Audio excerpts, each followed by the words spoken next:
Right, back to this again.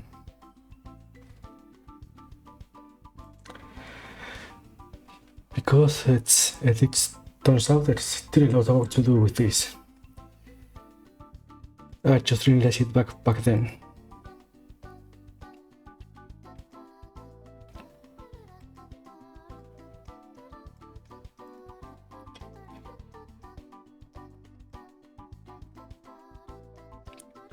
So the other day I uploaded a new version of this board with the features that we made in the last stream.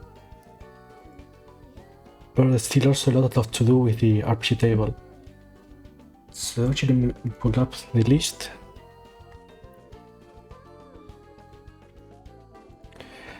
Because I think the system of making one feature for the basic board and then working the rest of the stream on the RPG table seems to work as a type of schedule. So maybe I will try that again today. So because of that I was thinking we could try doing today the rolling sound for the ball and then working on the rest of the pictures for the RPG table. Now you will think that just adding sound to the ball will be simple, but I was thinking of implementing it in a way that depending on how fast the ball is rolling, it's how loud it will be the sound. It's a sort of feedback to the player to know when it's rolling and how fast. Because if it's only the same all the time, when it's rolling fast or slow, it wouldn't make much sense. And it's the only way I thought of that I could implement that.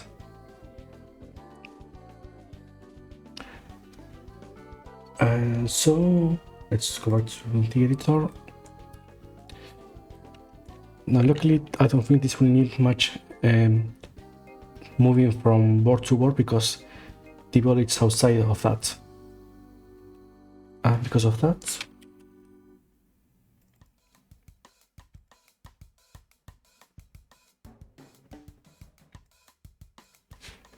let's add a new audio effect.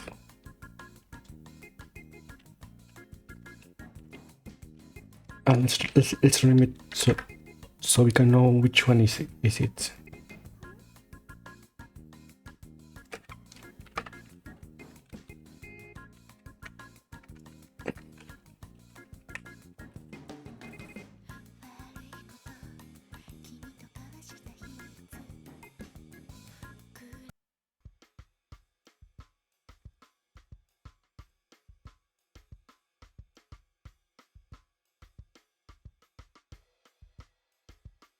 Did I add the audio for that? No, I have to bring it over.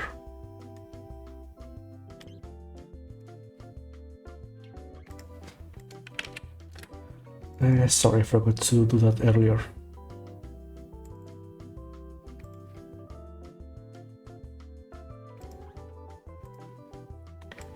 Now let's see which ones are.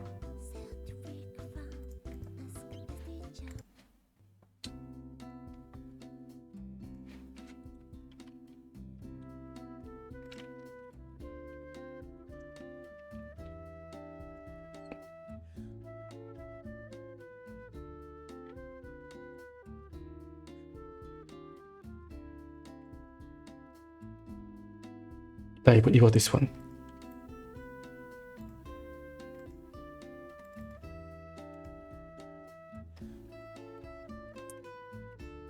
So the idea will be to have it repeating it all the time and only varying the volume depending on the ball speed.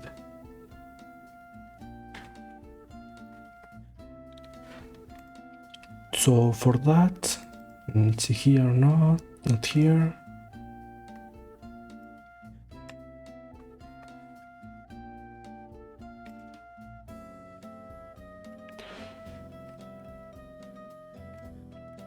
I don't think it will let me loop the audio.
See, it doesn't use seconds. That's too bad.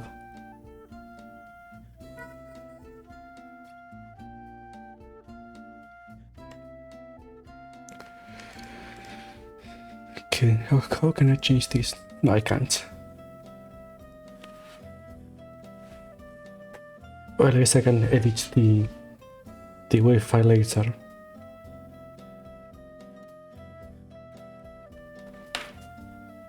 Okay, let's not focus on that for now.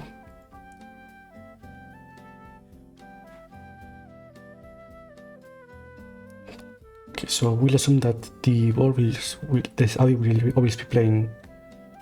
So I guess we could calculate the volume here on the process.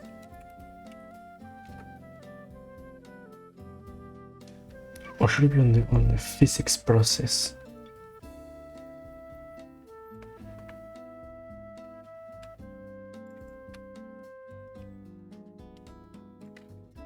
Or maybe here, since it's already made the function.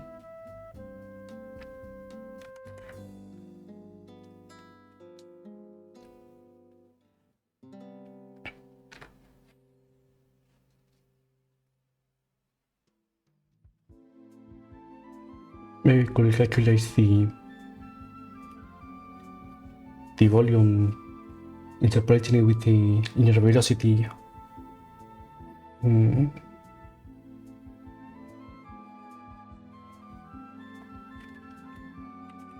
Maybe something like this.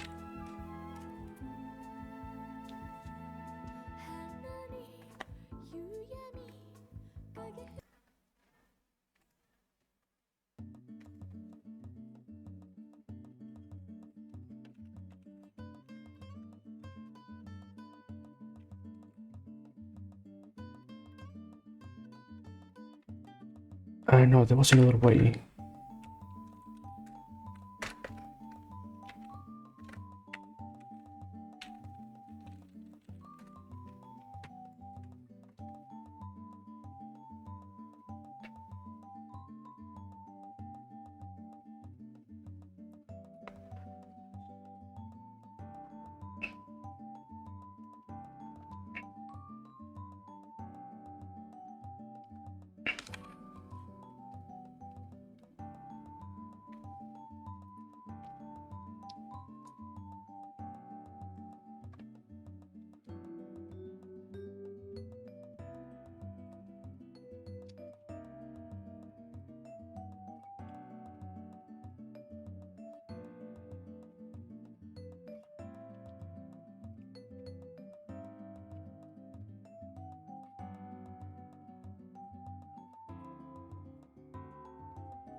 No, maybe I don't need a function for that. Maybe I just need to calculate it myself.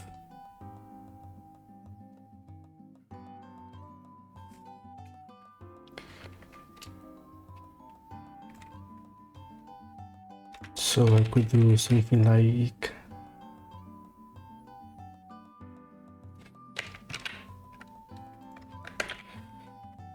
like this, which will give us value between 0 and 1.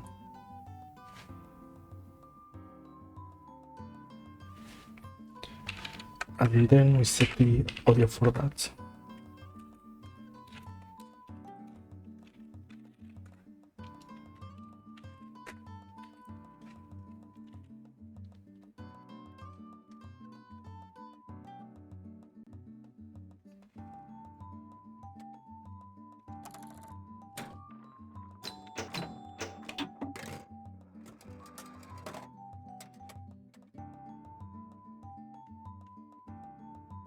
I think that worked.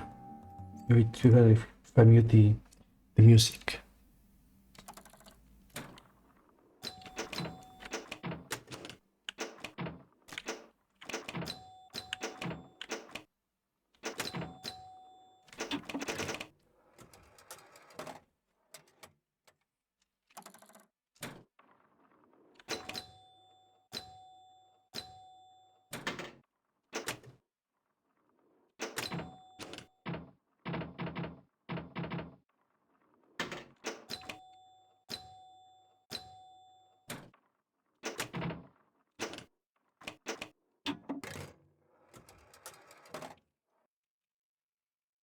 I'm not sure if it only happens when it's going down because of the length. I should check that value.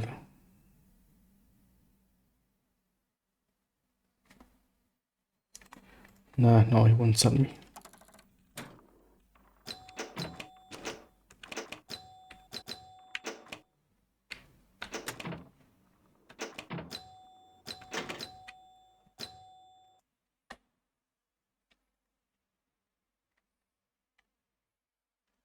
No, maybe if it's above a certain range.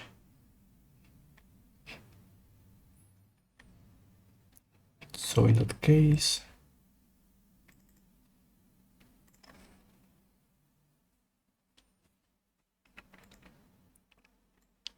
I should set a minimum value.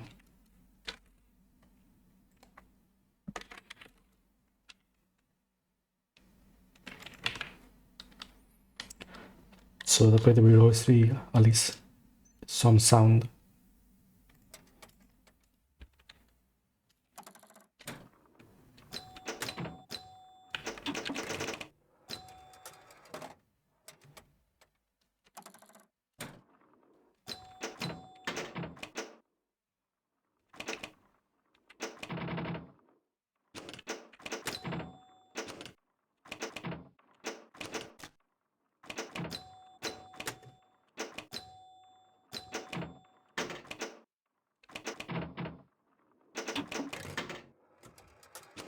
Alright, that was another thing I wanted to fix. Sometimes the ball will bounce too hard against the drain.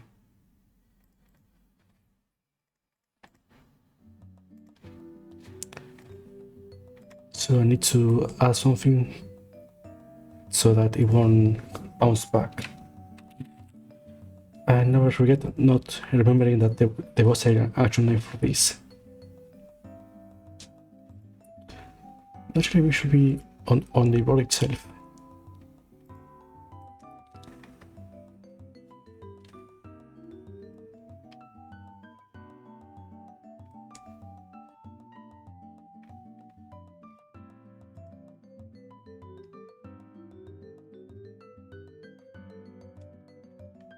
Right, should be here.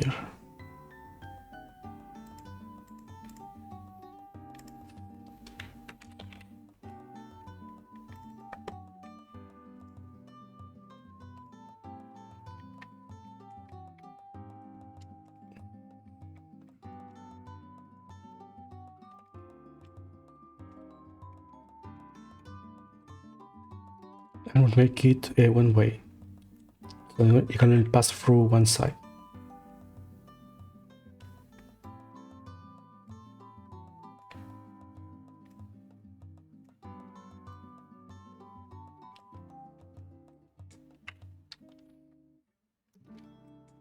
But now I can't remember if it was this or the other way.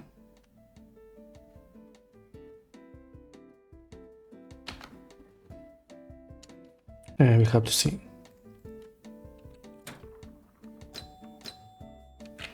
Yep, it was the other way around.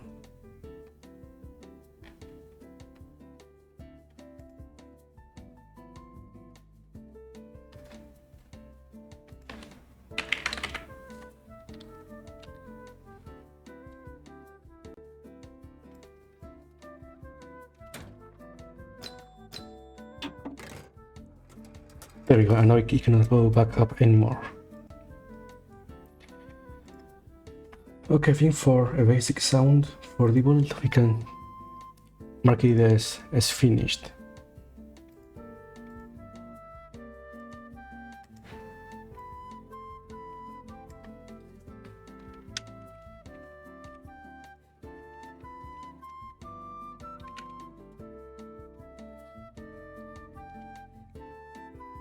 Now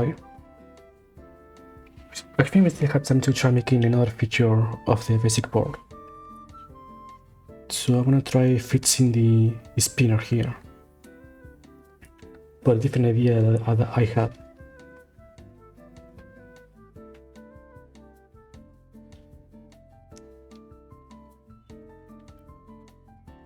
So let me write down the plan. I guess we can do this.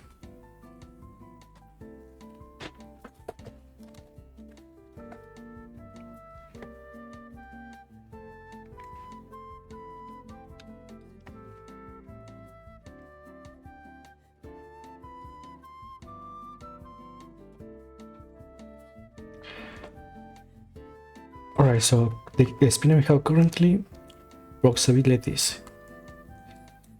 Whenever the ball collides with an area that's around here, it will play an already started animation. They will always do a complete lap of the spinner.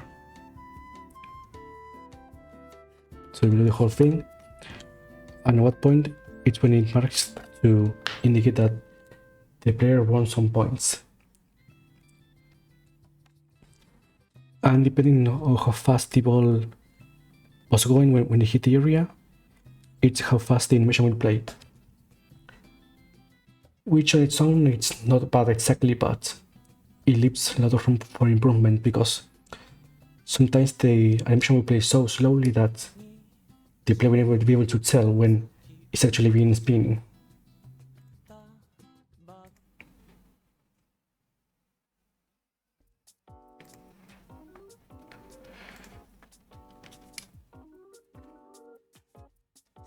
So instead of what I was thinking of making is or something similar. I mean, all of these songs have lyrics.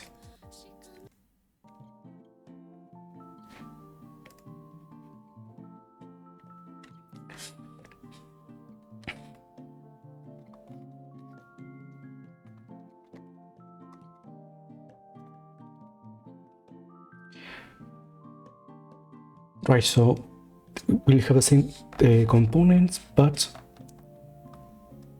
it will behave differently when the ball hits the area. Now the magnitude of the velocity of the ball will indicate to the spinner by how much it has to spin.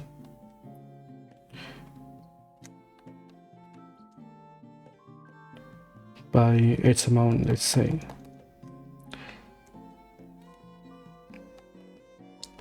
And this will increase a set variable that will tune the skew animation for the spinner. So with this, every time the ball passes through, it will add to the amount to give it the spin effect. And once it reaches a certain match value,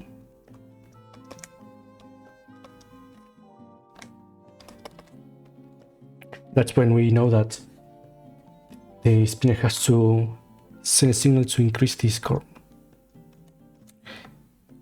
And it goes back to 0. And the whole process begins again, adding whatever was remaining in this counter.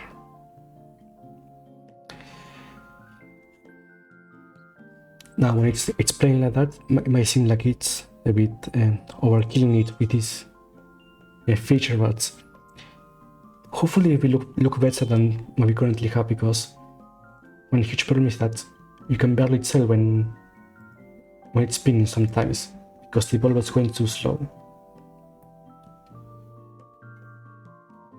So I think we'll have to make a brand new component for this,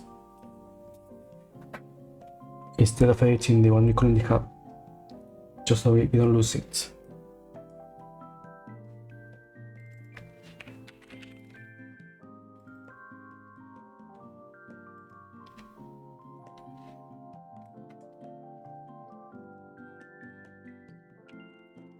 Okay, so let's make a new request for this.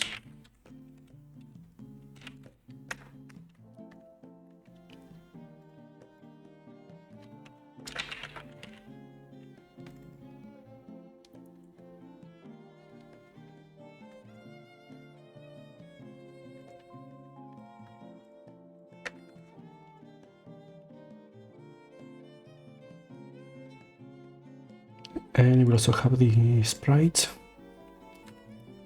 Actually, we have 2 sprites. I wonder if I pass them here too. Nope, I didn't.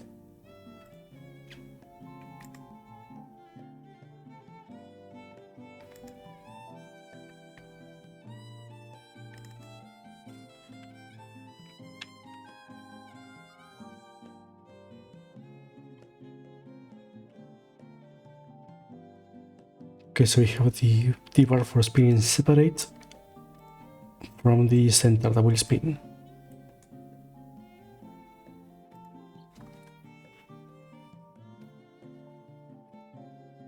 And what's the scale for this? 0.96.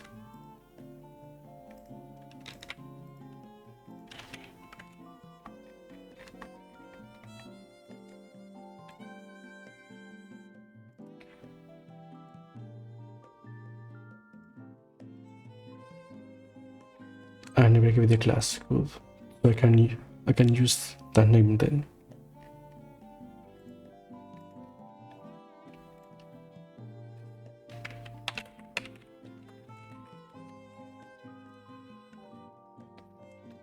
So first we save a reference to the sprite.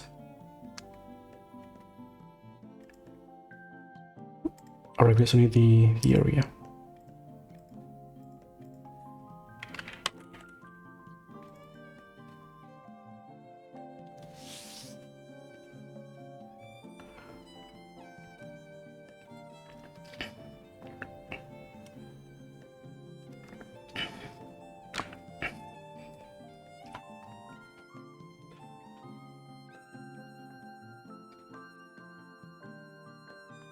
Now that I think about it, if we have the data variable to keep track of how fast is spinning the component, we could use that to also reposition the area, so it's not always at the center, for example. Actually, maybe we can leave it at the center for now.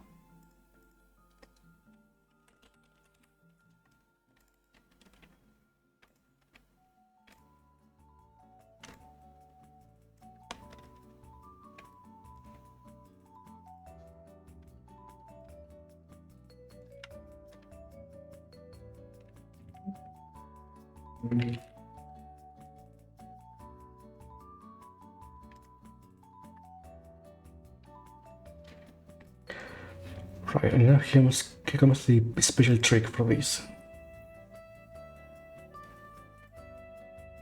If I can find the shader for this.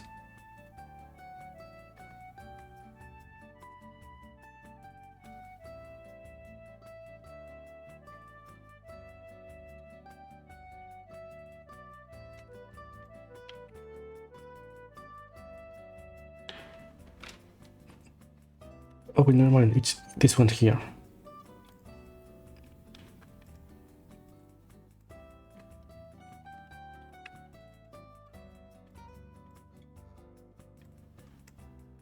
Okay, so let's try it out.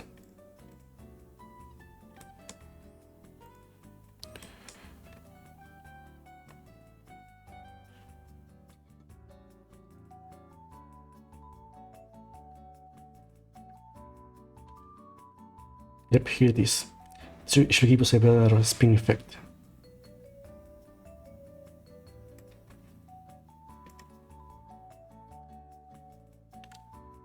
I'm noticing that it doesn't go all the way to 1680.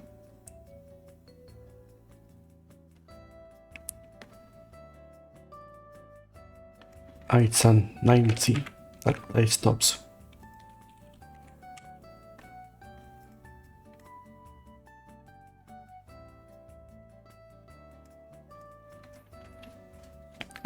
Alright, so we have our values then.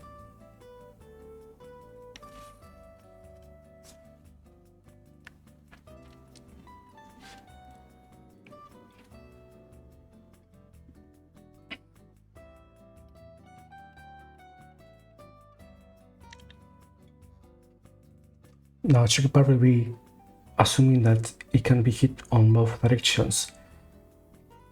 And so when it hits from below, if we go up to all the way to 0.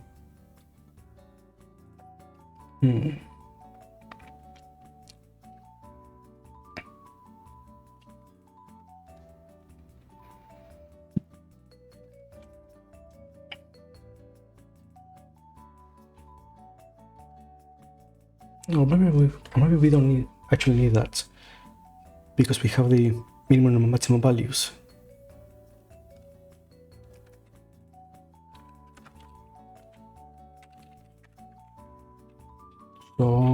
case.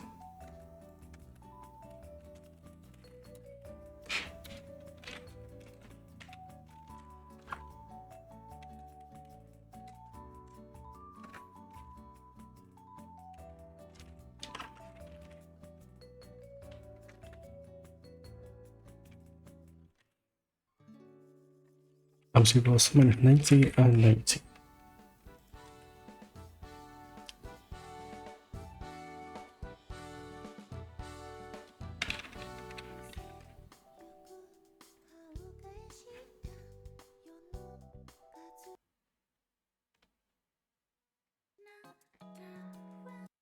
Last time I used this compilation, some music with vocals. I wonder if I can find something better.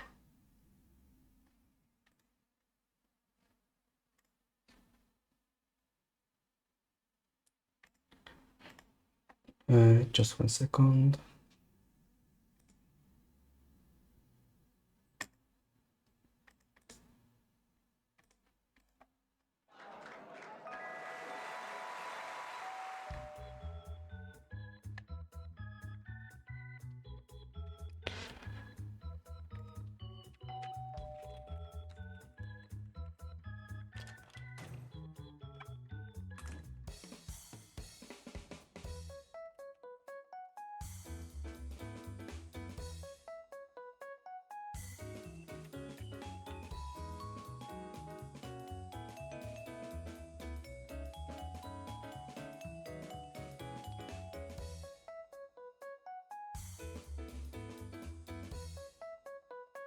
Okay, something like this.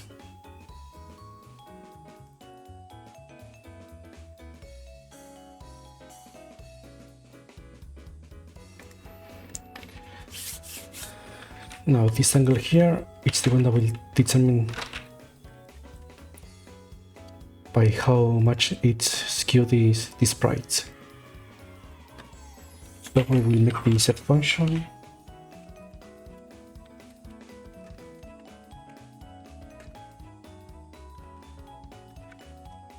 And here we will also set the shader parameter.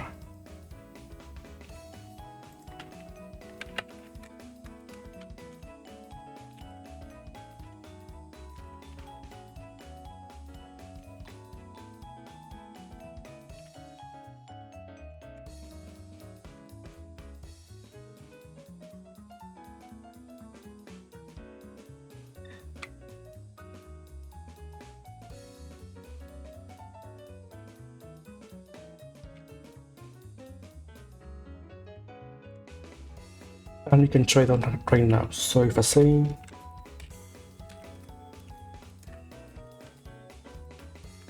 zero and we test this out, no, we cannot see it.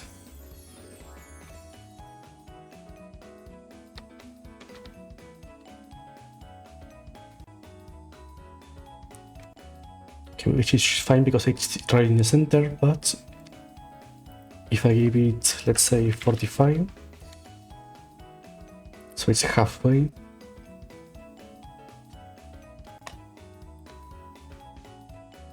I was in the edge at 6.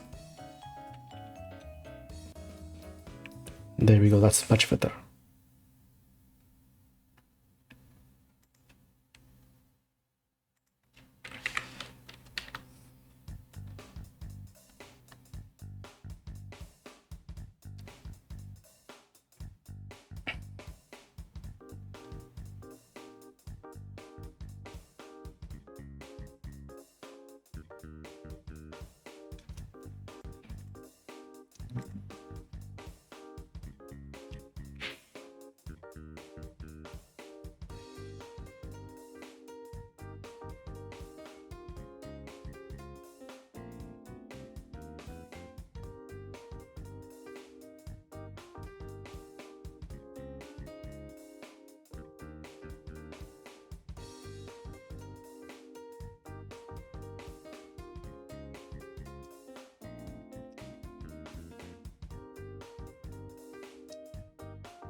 Maybe we can add a feature of even a dynamic impulse later on. For now, let's just test if the ball hitting the area will make contact and give you some set value for now.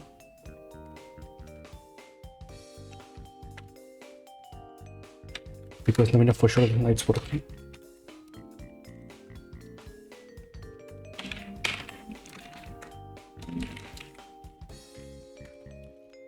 I think -30 will look fine.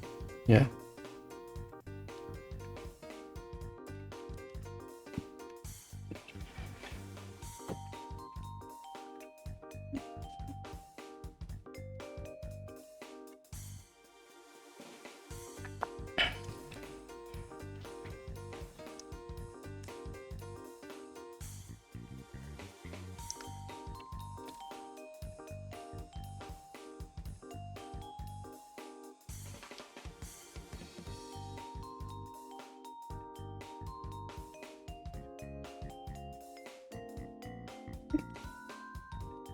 What do you mean by that? Don't.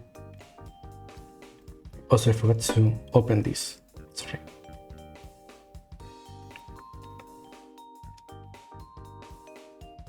Why are you worried about my keyboard being waterproof?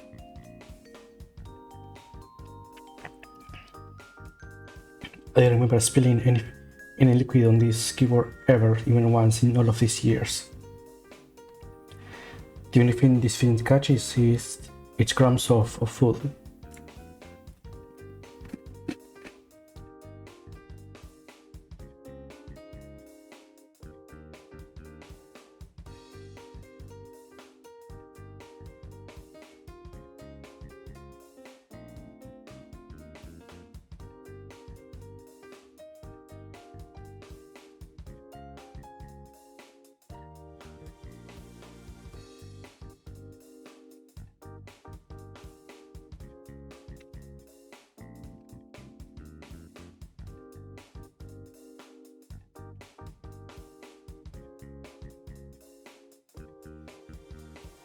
Maybe a trim would work here.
Now, I wonder if we can borrow the code from the score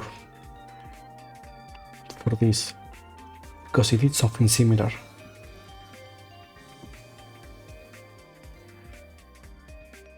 Got me 1 second.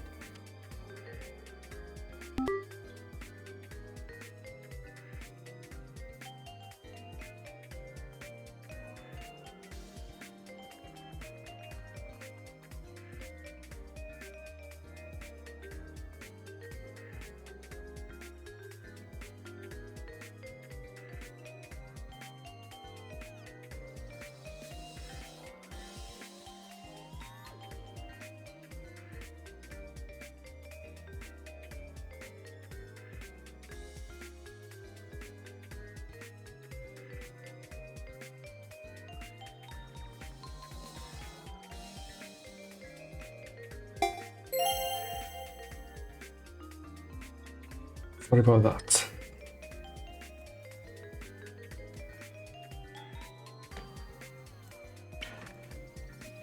As I was saying, we could borrow code from here.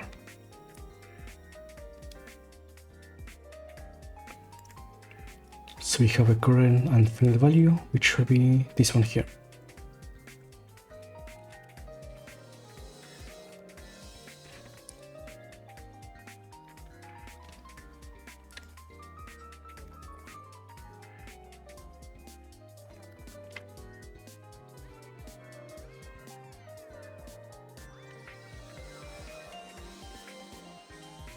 Now I see actually this one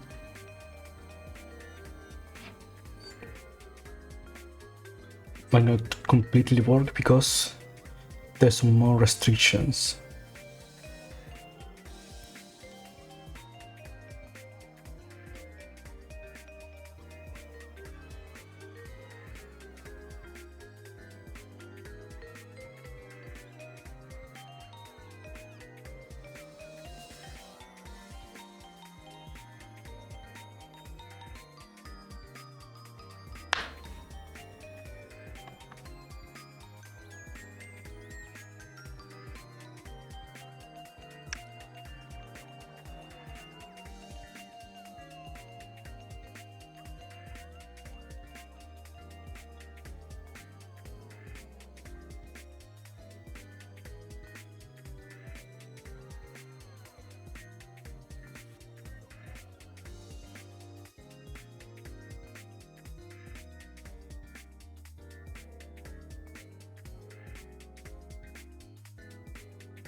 This was a bit trickier to grade.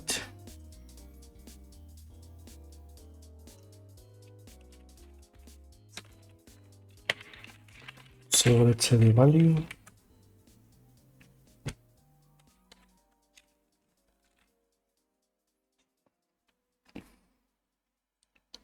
Or maybe it should be different name for this.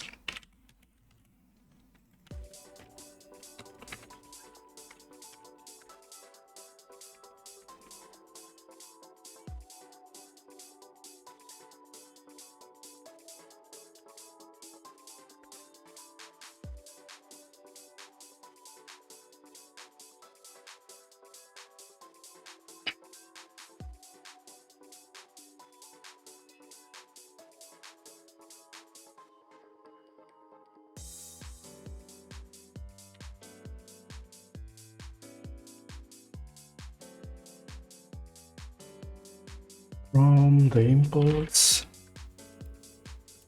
to 0.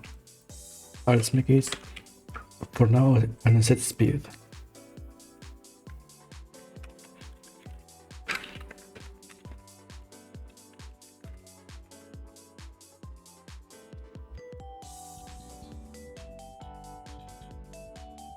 Now here we will need some delta to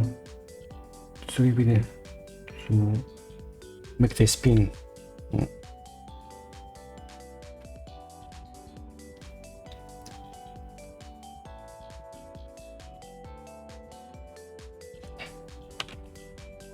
I wonder if I can get the delta.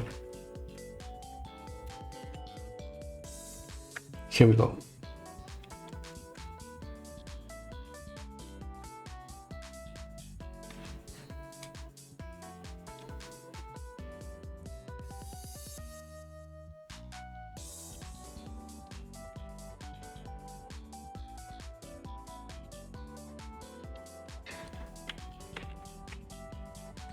And we change the angle.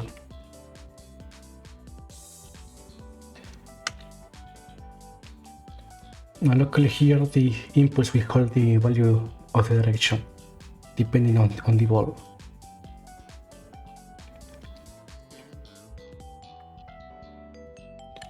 So yes, we just do this.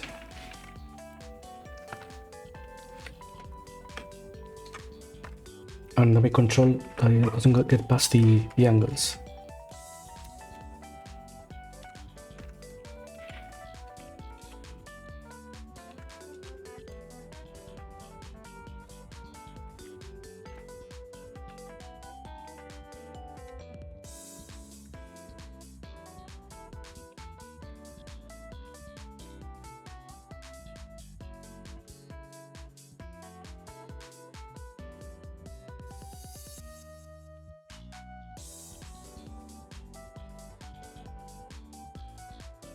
Now the reason for doing this instead of you're just using the clamp functions, because not only will we reset the angle, but also this is where we will call for the scarf object.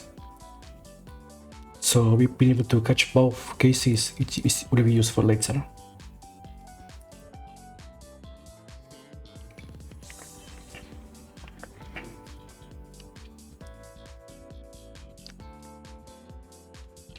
Now if I play it, nothing should happen. So let's try forcing some changes.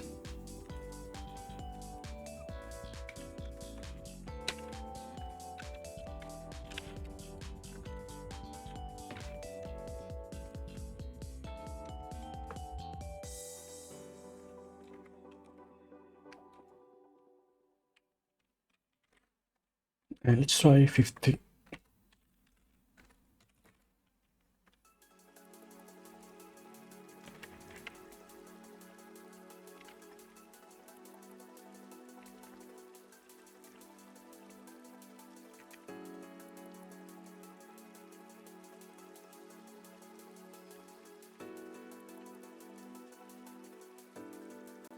Now if I press the flipper key, it will try spinning.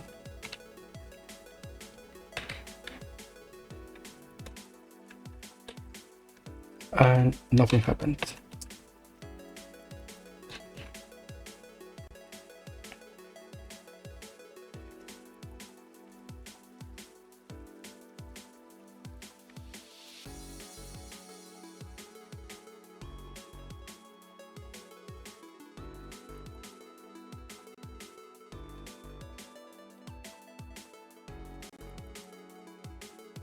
Maybe needs a bit more impulse.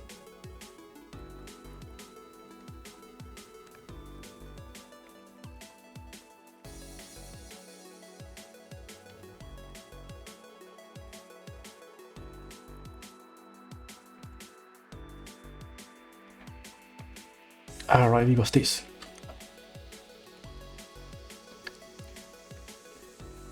Okay, we won't really use the value show, so I should be fine.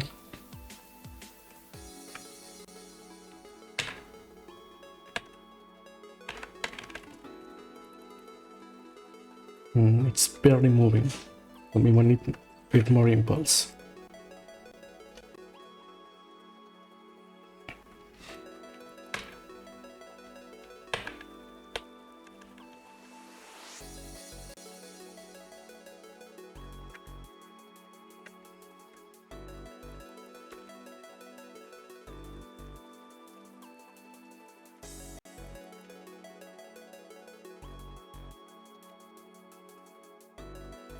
Now we're getting somewhere.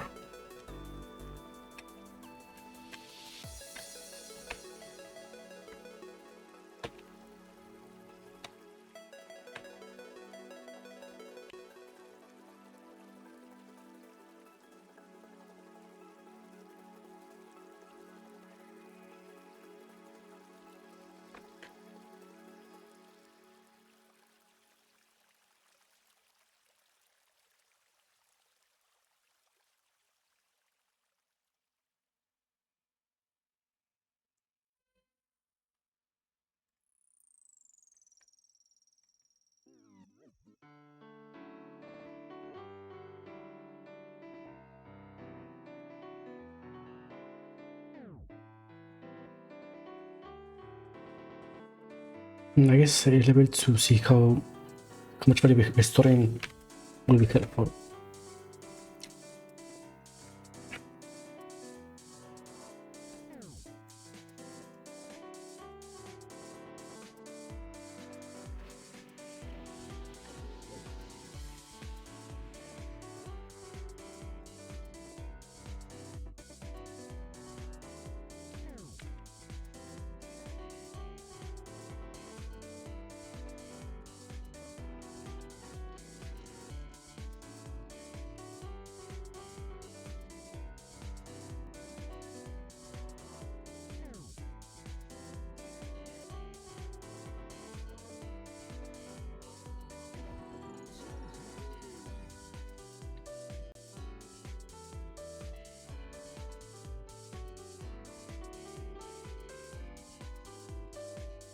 And I see it never gets reset.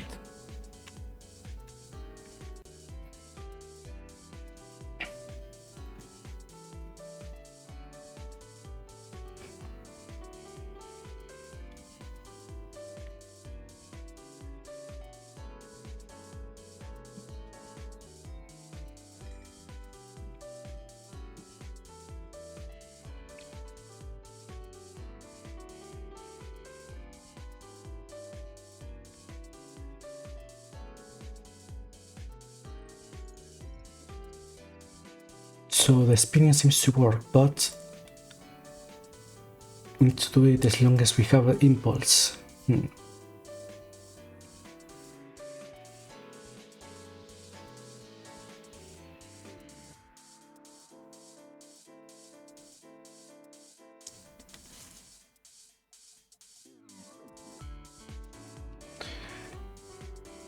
So in that case, I guess we have to move all of this to not function when the area gets hit by the ball.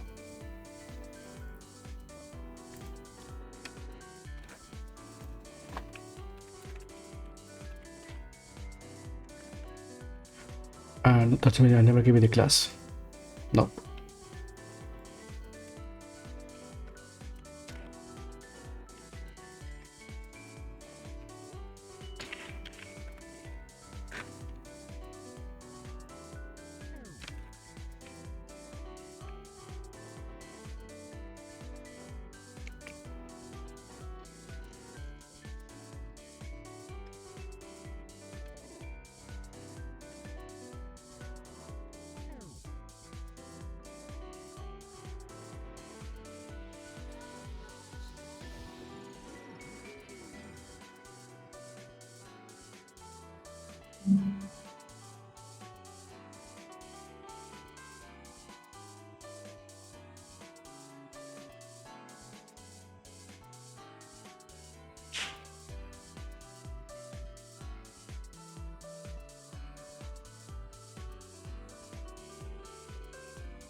Actually, let's move all of this to the process instead.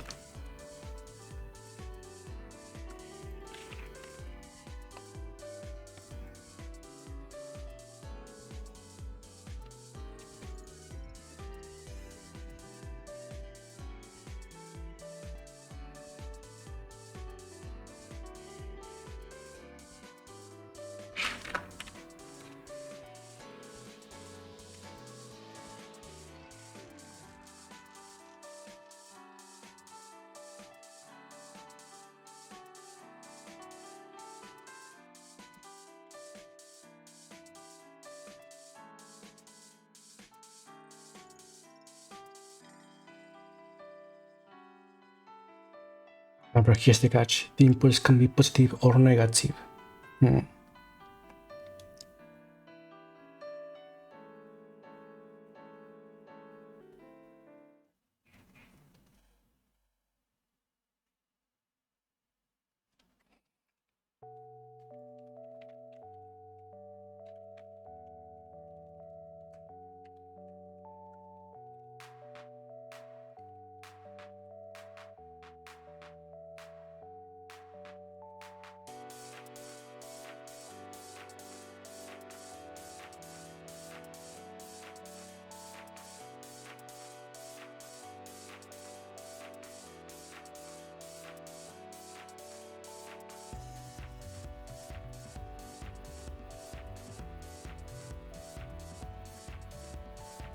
Could this work?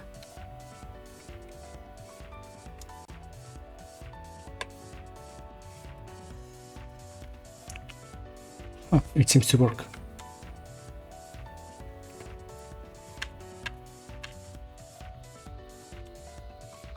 But when it's negative, it doesn't do anything.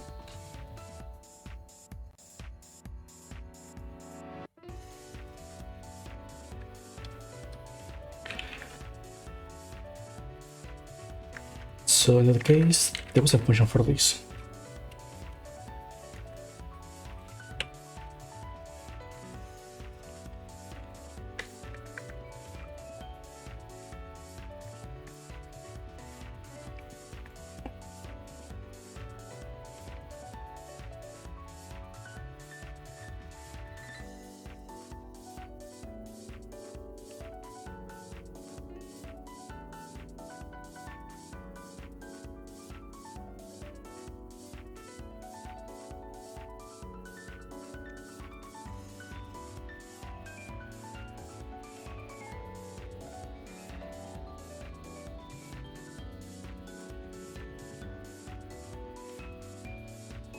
There we go, this should fix the issues.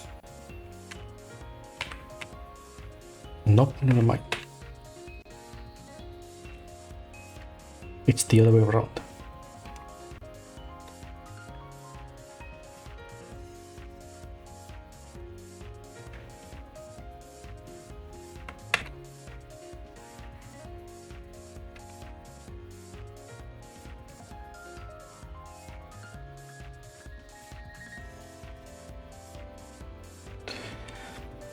It ends a bit abruptly, but it works.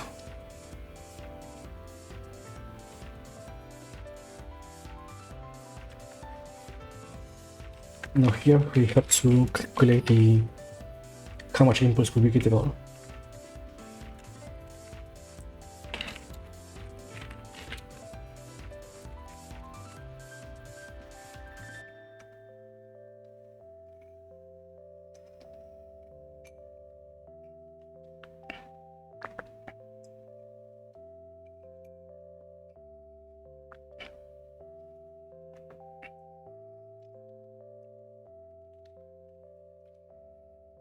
I do need to check again. Okay, so if it's positive, it's going down, and negative, going up. Okay.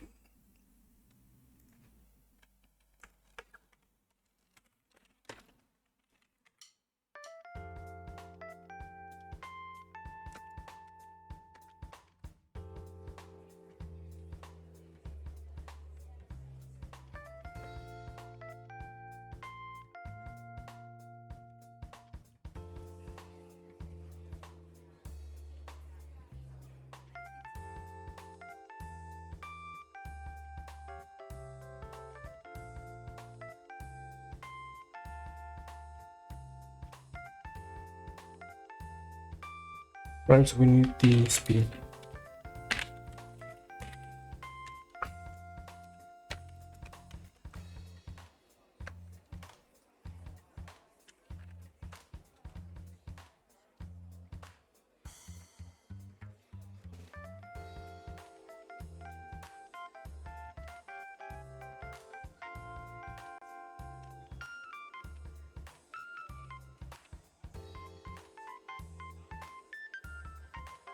Oh, actually doing that fits the issue.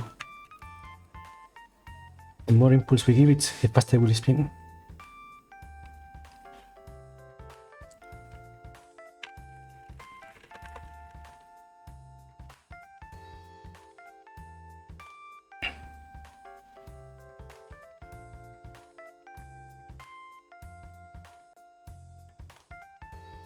Okay, this can work. We just need to give it some huge values for the impulse.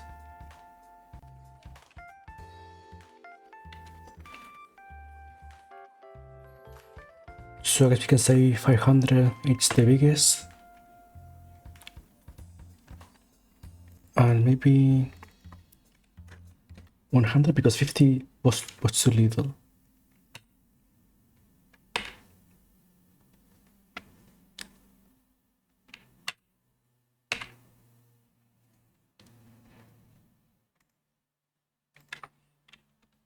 Then maybe 200.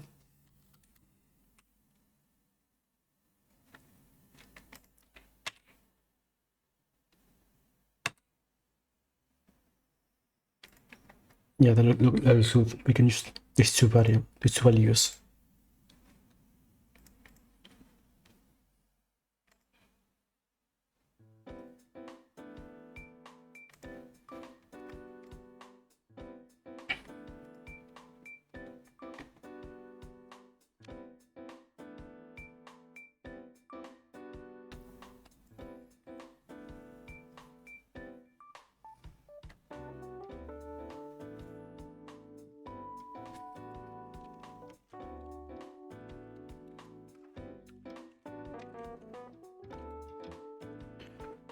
And just so I don't forget this, let's comment those values there.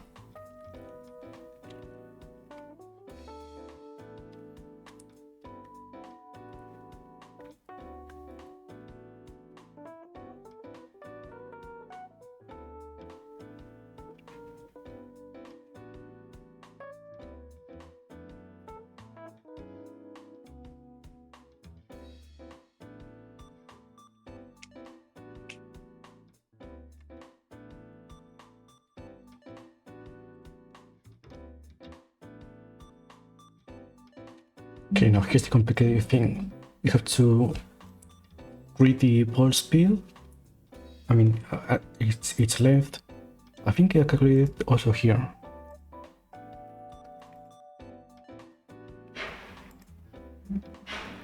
Right here.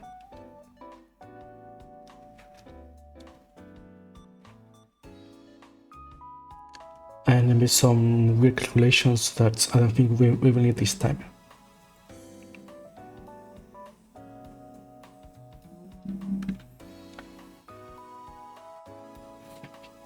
So for now, let's just save the value.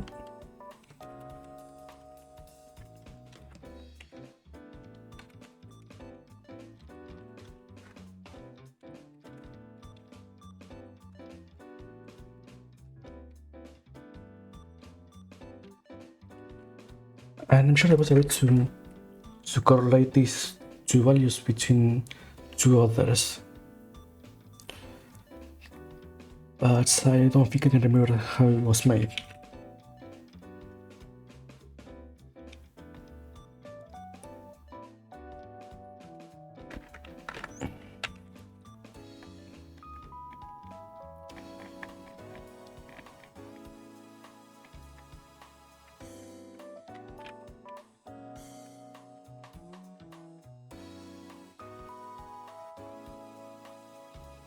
I wasn't on any of these either.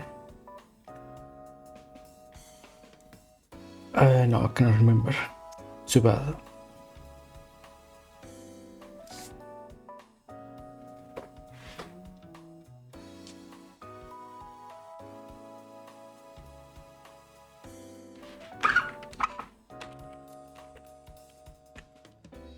I can calculate the ratio and interpolate it between those that range for the spin.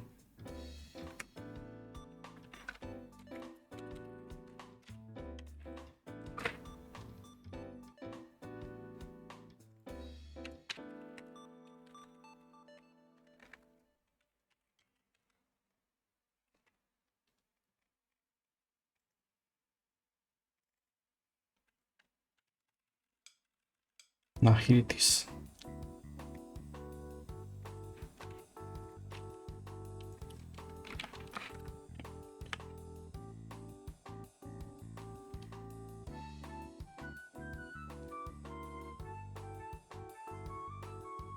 Now I had to wonder if this length really was positive or negative values. If we can find out.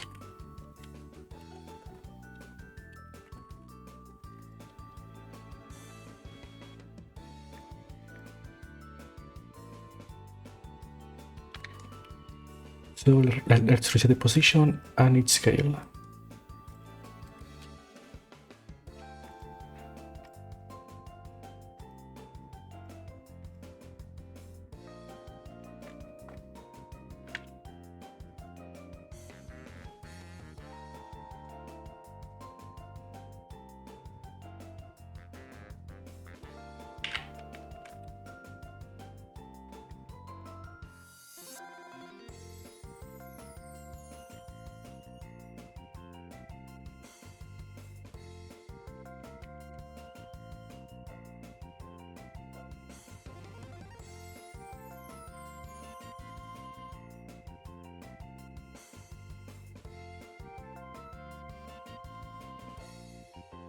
And now we'll delete this one and try this spinner instead.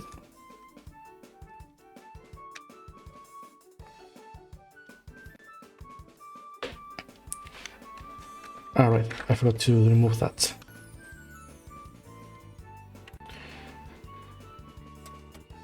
Now there should be much difference, except that seeing the speed of the ball here.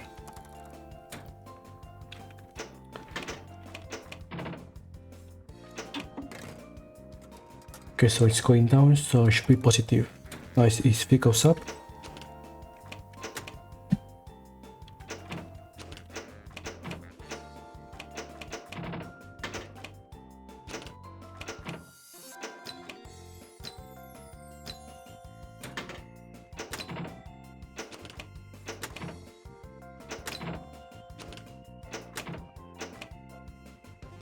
No, never mind, it's always positive. So we really need the way components.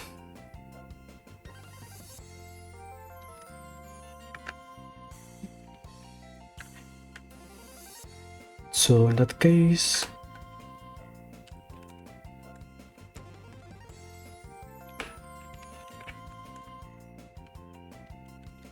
we say 200 to 500.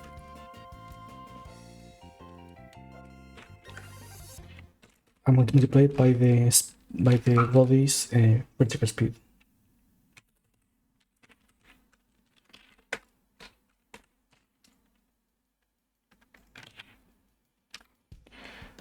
Okay, and that should be enough.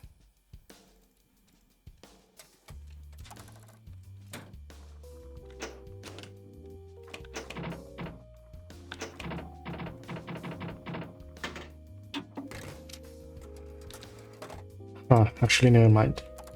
If it works, I was hoping.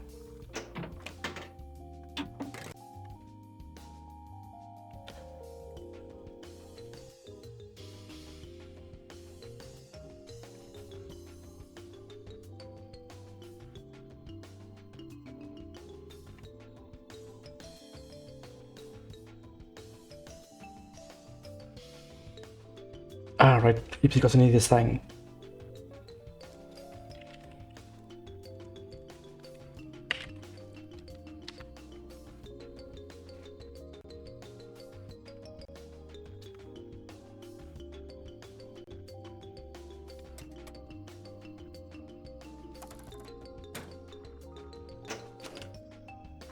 There we go. That's a much better convincing effect for the spinner. And it even looks almost 3D.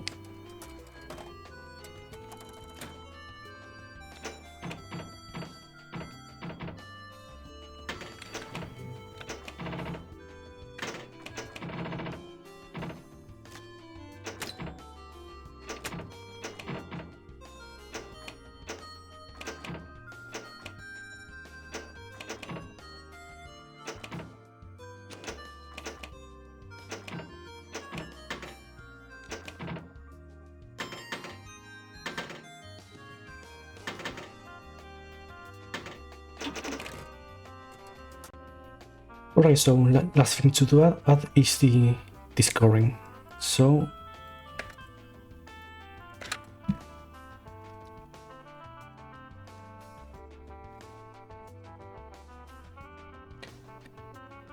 let's see, how did I add that? So let's borrow these values. And where did I update this? Here. Let's move this to another function.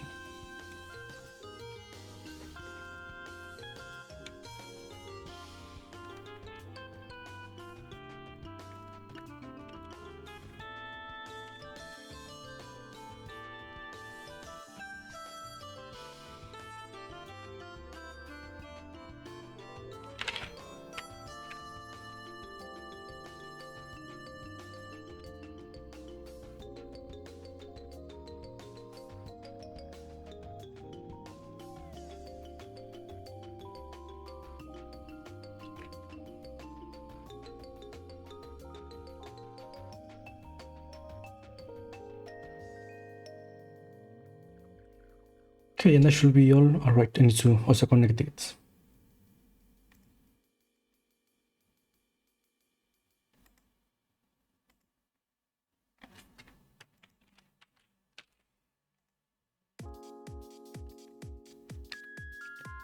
Okay, now the spinner should work.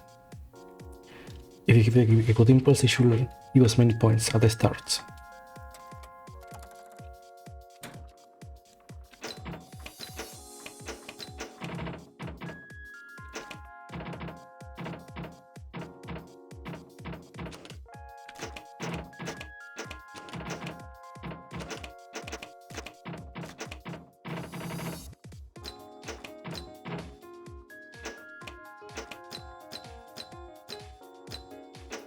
There we go, perfect.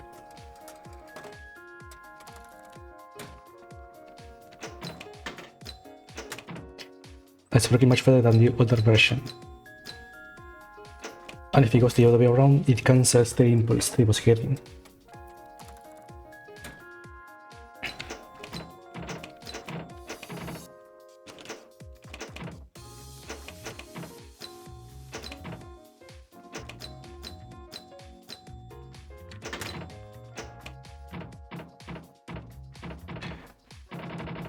One thing I should change is its ordering position. It should be above the others.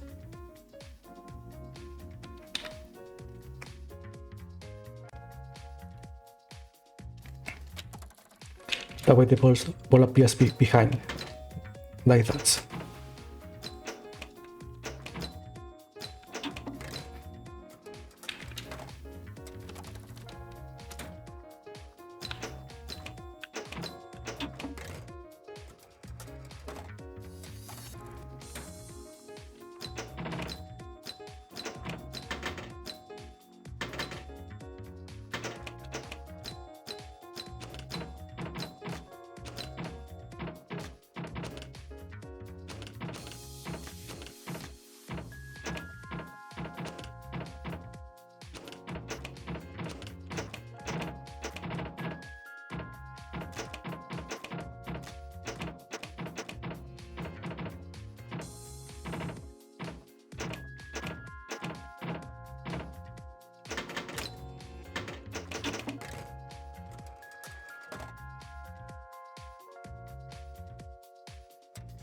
Yeah, I want to try something because it can look like it was spinning the other way around.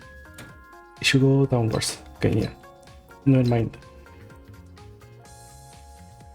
Okay, and with that, we can mark another feature as completed.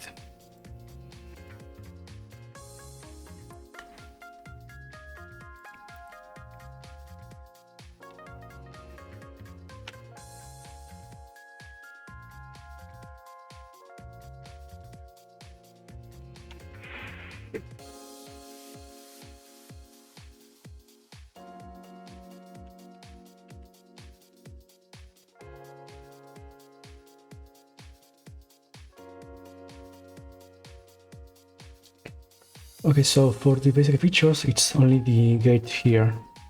And we can do this for another stream.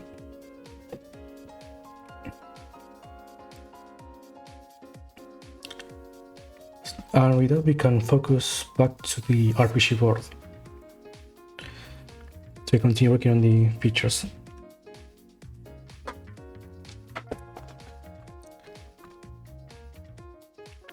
Okay, so we can remove this because we have the basic flow going, but we need to define what to work on now. Because the basic flow, it's done.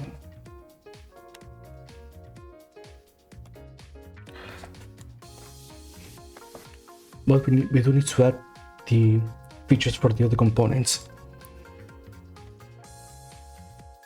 So we have the rollovers, the targets, and the spinners.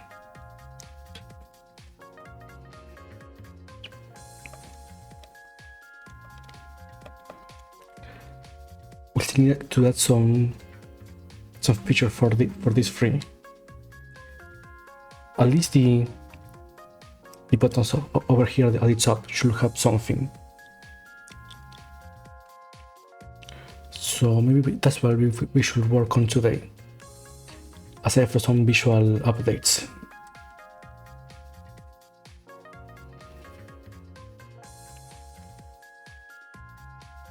Yeah, I think that should be we can work on.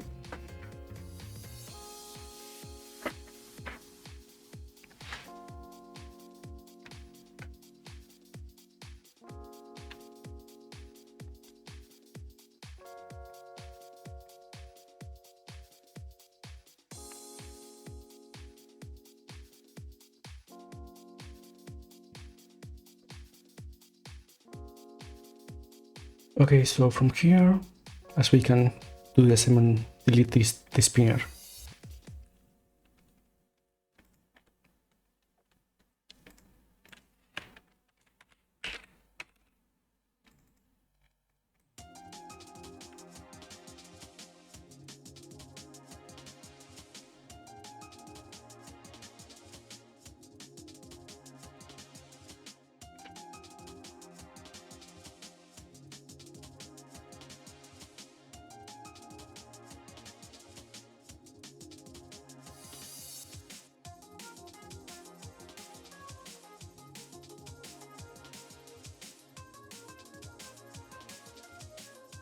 Alright, I want to fix something on the screen because the texture will not clip outside of the frame. So I wanted to figure out if there was a way I could fix that. So maybe like this.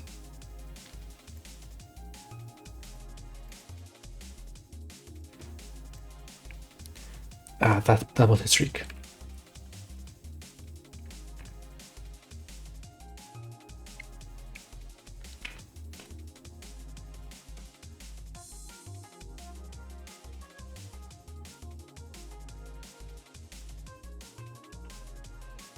Okay, now we can rename this to the element texture.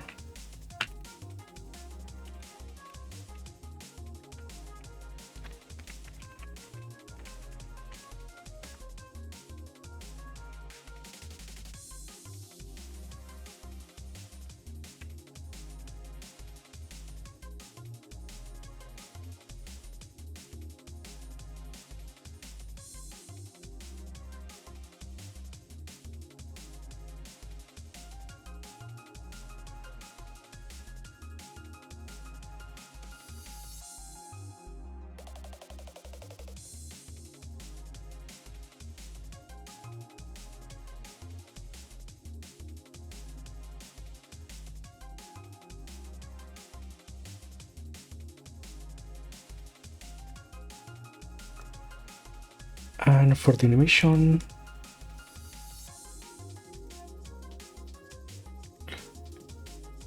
okay, that works.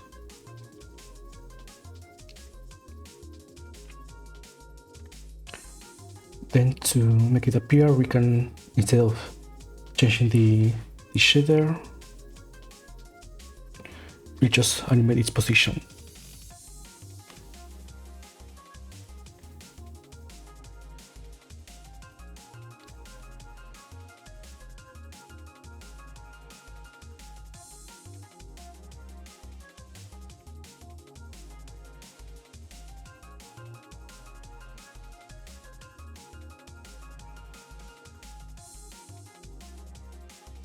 Okay, like that.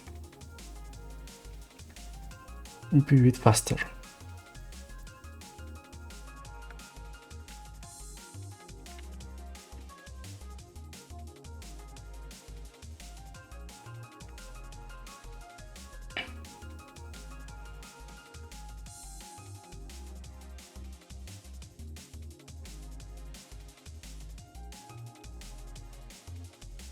Okay, we no longer need to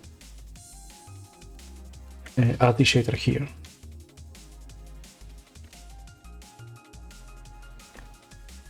Now, will this work?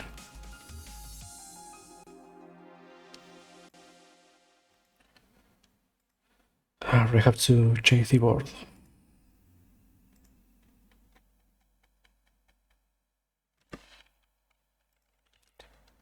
This is something I wish I could optimize later, be able to change between different words without having to delete them or add them again, because it's a huge hassle.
Okay, that seems to work. The animation plays well.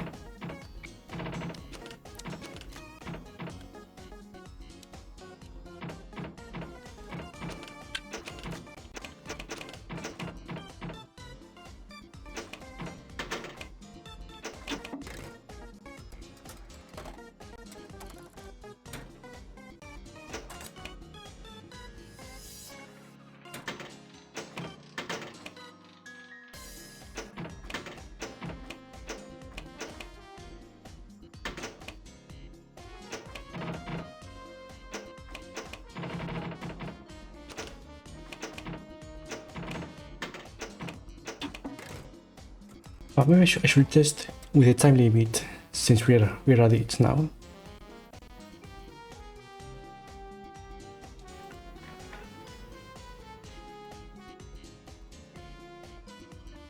So here on the enemy data,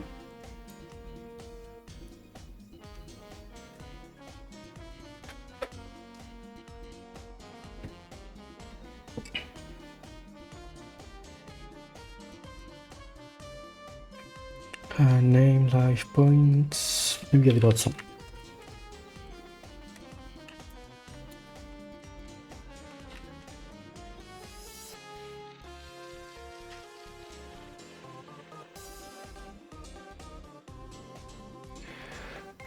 So if there's no time limit, then it's infinite.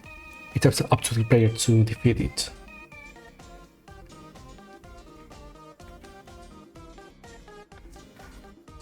But then we need to determine somewhere to control that timer.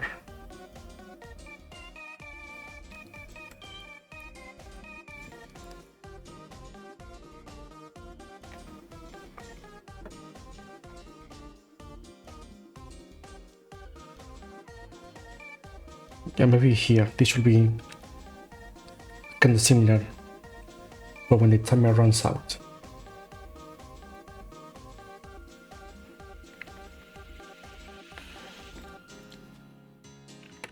So we load the timer. One shot.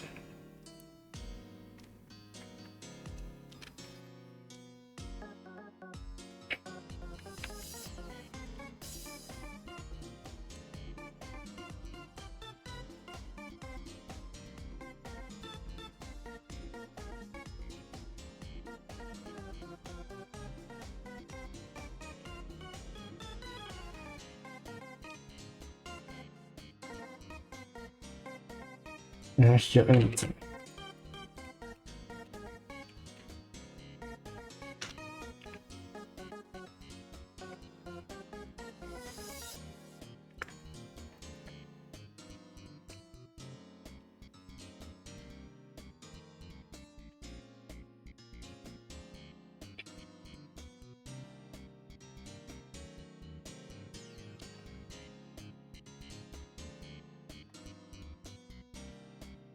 Okay, so with this new feature, when an enemy that has time limit starts the battle, it will display here, will display also a timer, and as soon as the ball gets plunged, that's when the timer starts.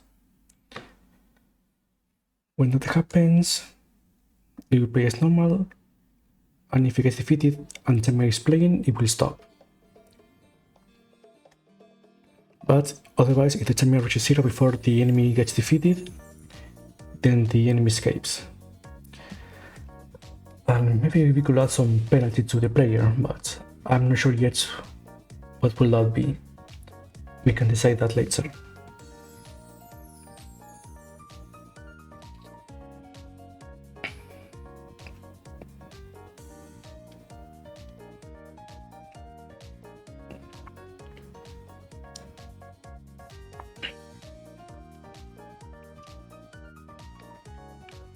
Yeah, I think that sounds like a good plan.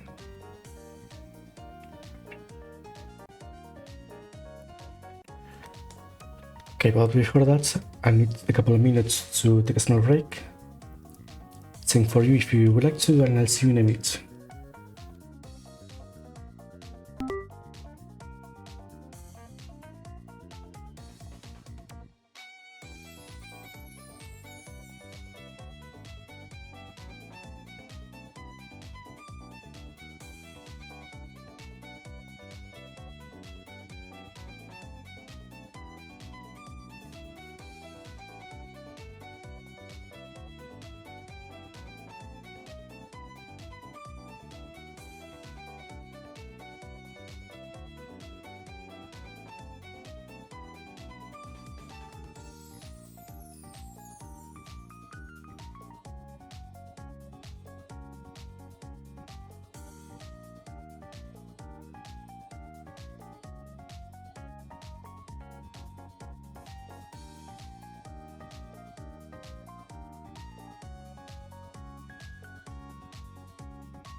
Alright, I'm here back. Now I think I completely forgot what was planning to do after the break.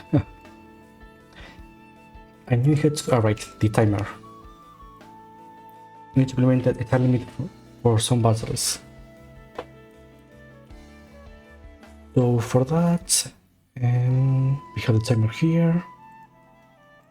Some enemies may have the set time, so when we set the current enemy, here, if the time is more than 0,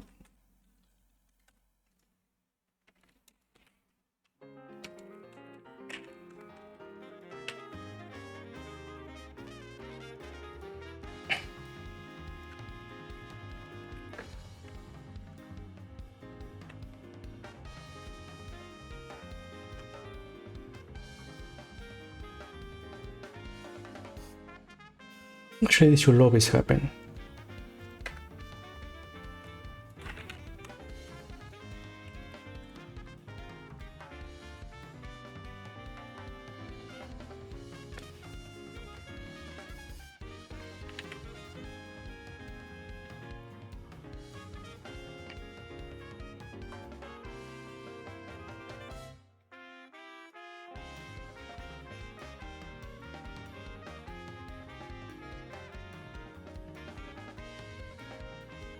Now, what else do we need to do?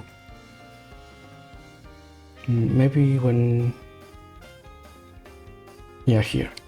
When we flash back the ball, that's when we start the timer. So it's saying if the current... actually, which we time is bigger than 0, and that's when we know that we need to count down the timers. So we say timer start.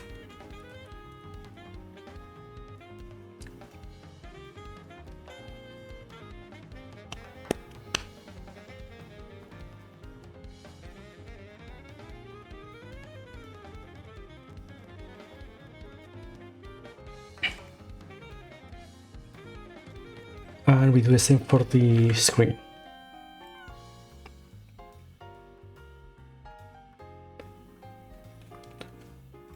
And here maybe on the bottom left will be good for putting a timer. So we'll make a new controller for that, where we place some labels.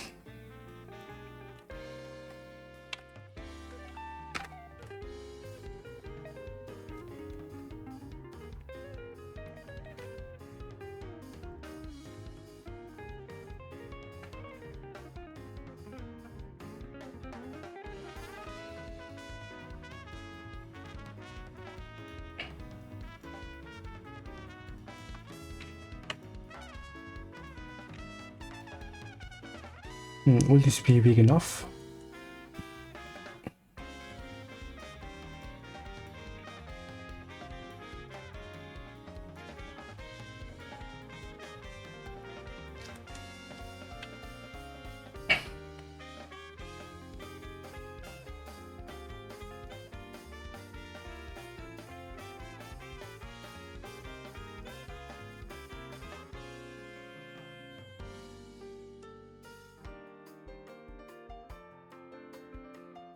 Okay, maybe like that.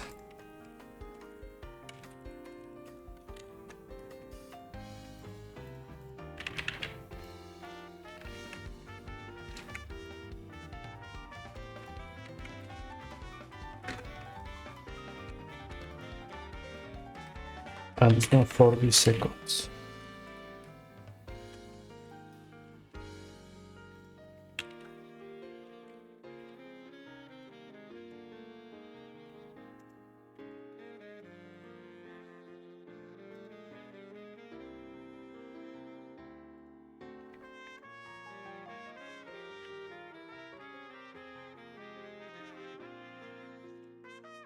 Maybe a bit more to the right.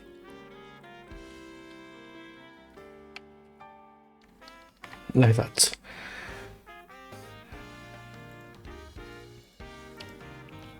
And here.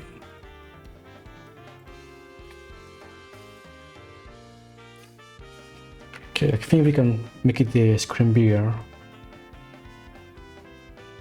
If if you're looking that way, like in some space. Perhaps a more stretch vertically a bit more, since I think we can afford that.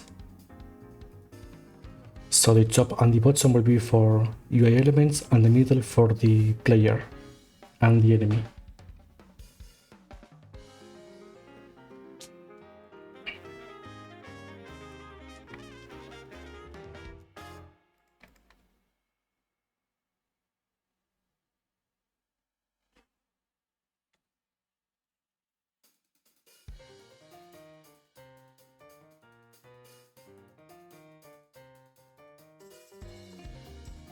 Now, what else do we need as reference?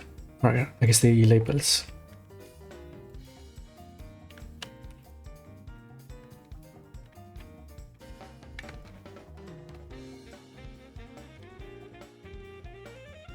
Okay, so there's that.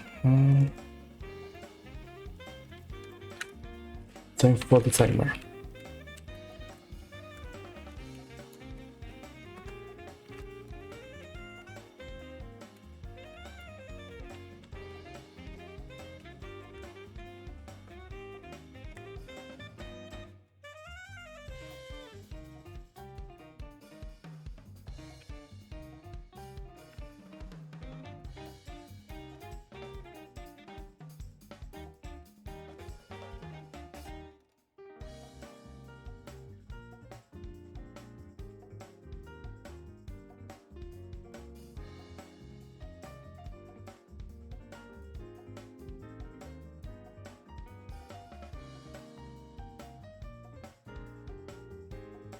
Alright, I hear we updated something. I mean,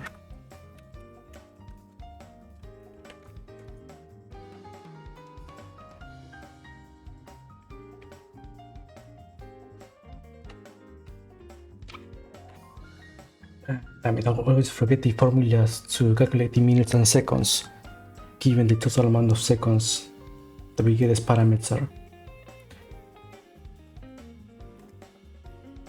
But I should have it in by memory already.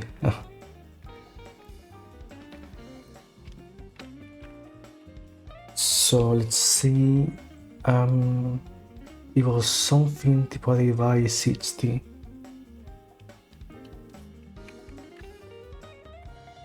No, it was modulate.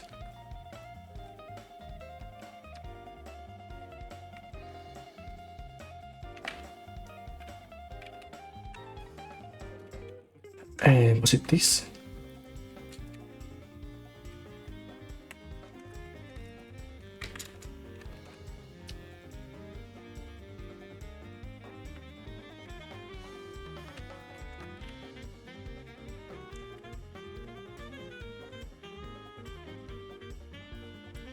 And how did I calculate the remains of the division?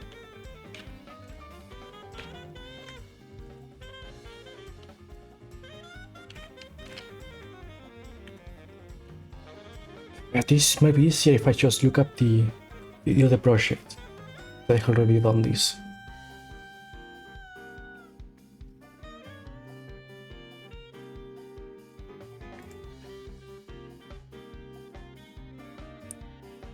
Ceiling, no, no.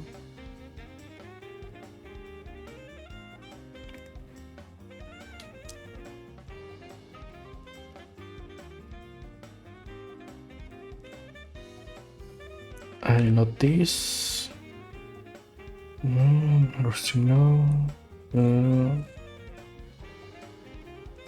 Was it this?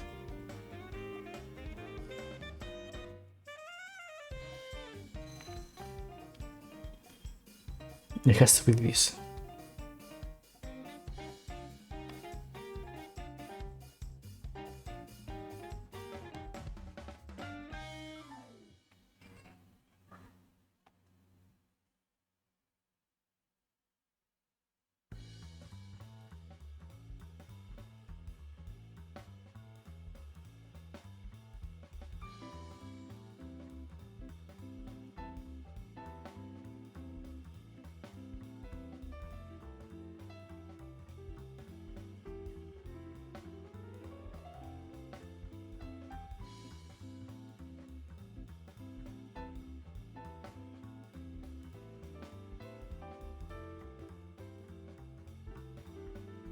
It has to be this function.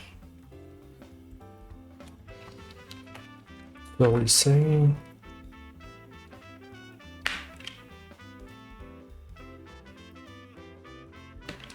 it's the same.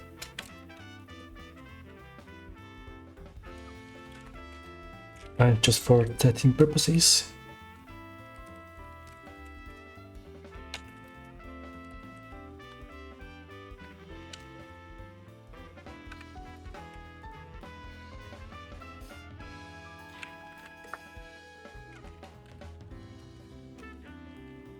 but I think it was like that.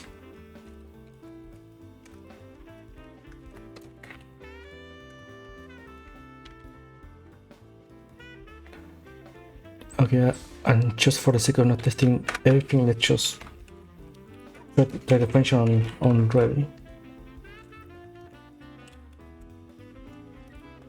See what happens with 60 seconds.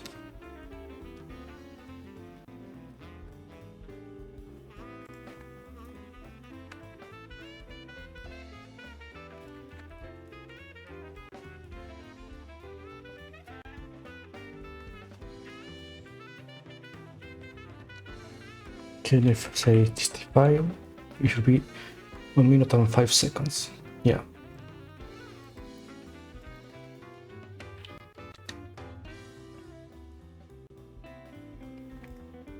Can you say 180? Okay, 3 minutes. And 1 less second. Okay, perfect. That was the way to do it.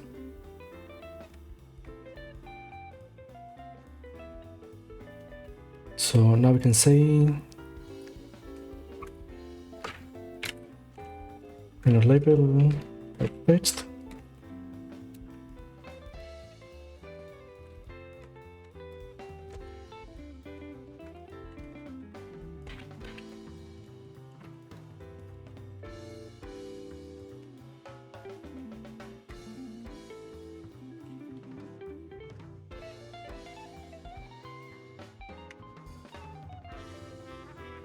Okay, like that.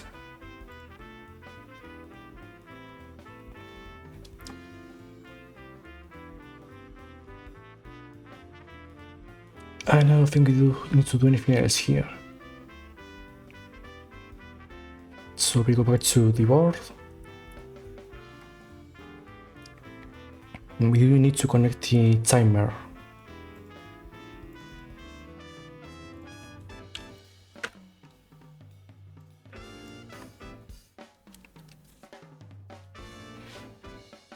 So if the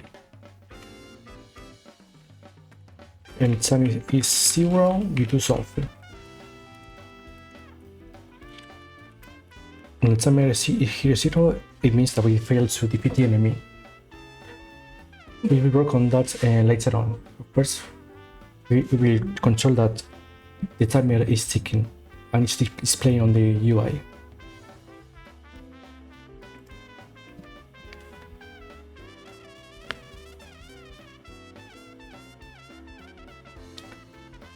So first, I guess, will be to update the limit timer.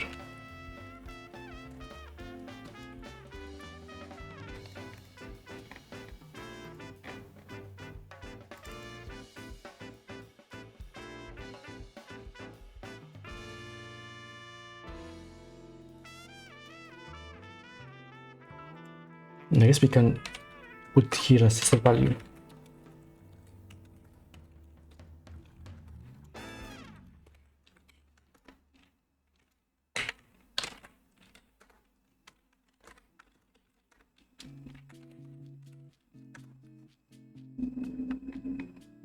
So we'll move it 1 second and we start the timer again.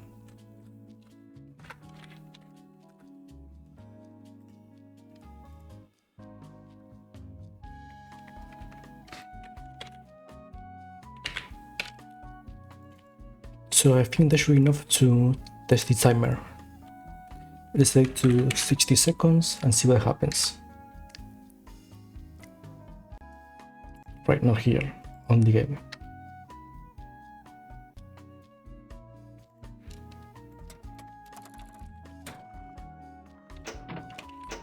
So as soon as we enter, we should see the usual. There we go. Now it turns out, and it's timer 6.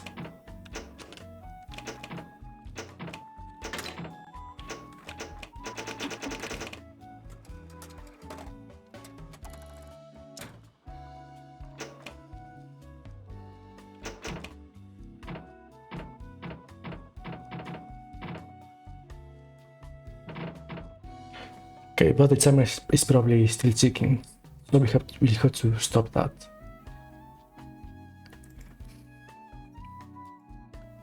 And let me is defeated here. First of all, we stop the timer.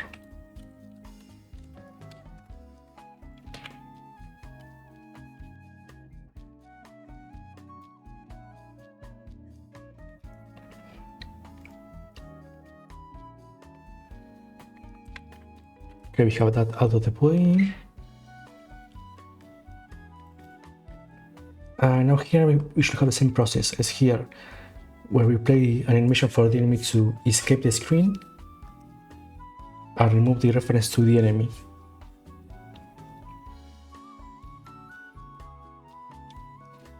So we borrow this.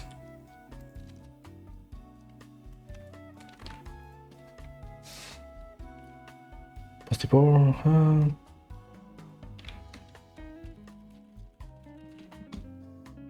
Here we call enough functions for the enemy to escape.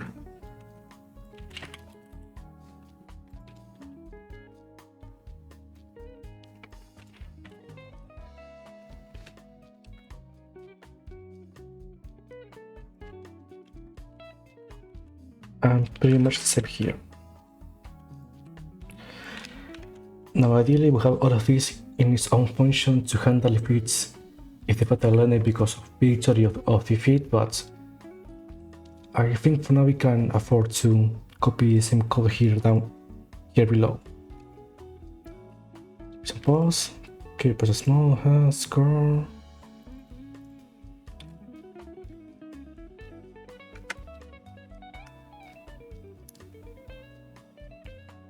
And we unlock the blade.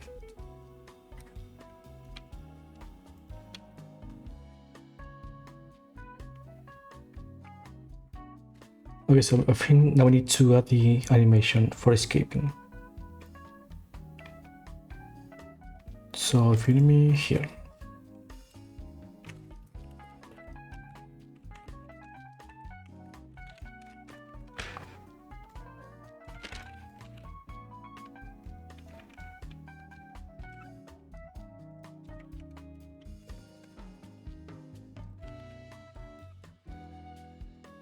Okay, and I think that should be enough.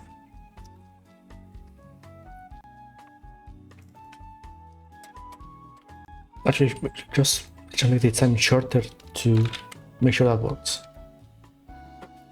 So we don't have to wait too long.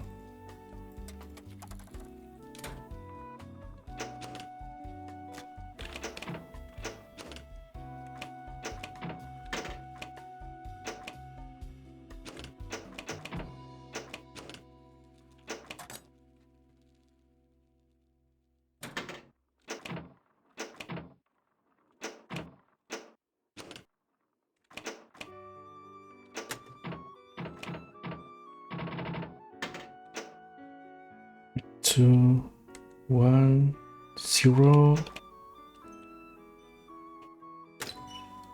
and there we go. The enemy escaped, and we lost our chance to get some extra bonus points.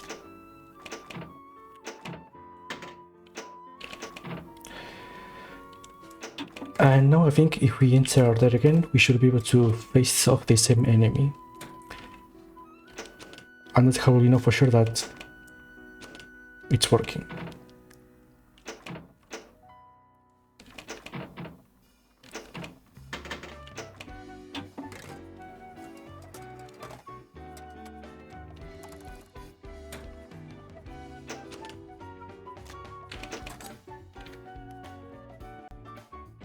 No, we didn't. What did I forget to change? Right, this.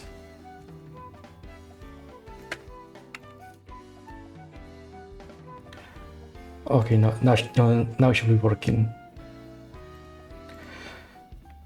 Okay, so we have that out of the way. Now we have conditional timers for enemies sometimes. Actually, let's see if we want to do that. Let's make it 1 minute.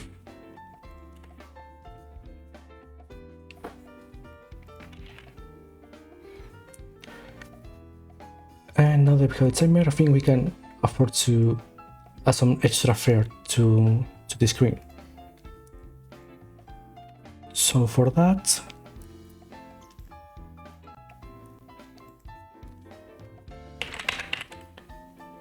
first we'd like to add a background.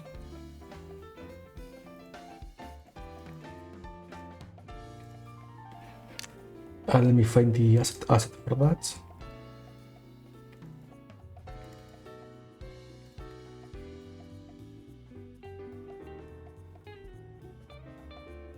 Yeah, I think this one will do the trick. Just a simple basic one.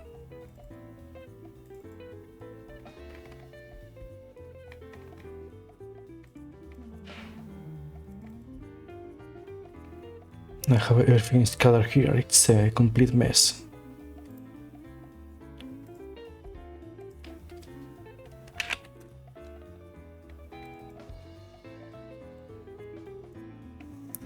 Here, and let's see how it looks.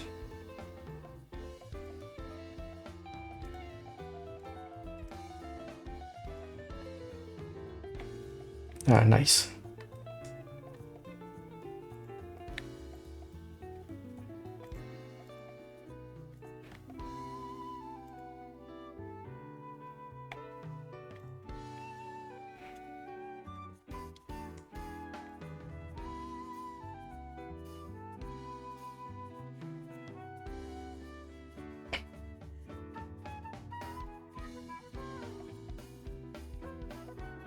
Yeah, so this looks not bad.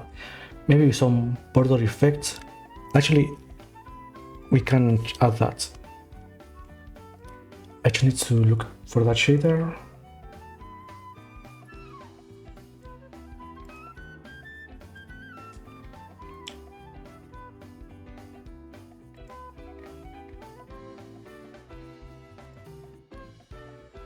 And let's create it here. I need to make new folder for shaders later.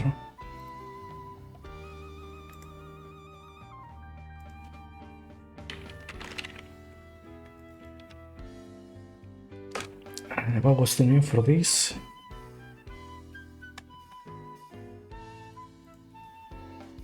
Static.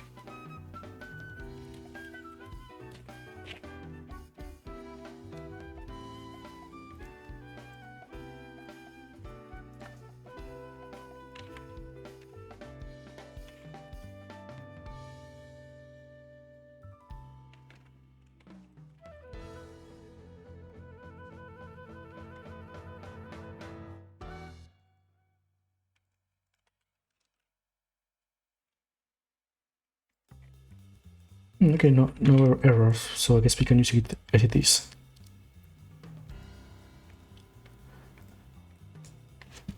Now I wonder if I had to use this, or I can make it in the control itself. Let's see. And nothing. Yeah, probably be through the color.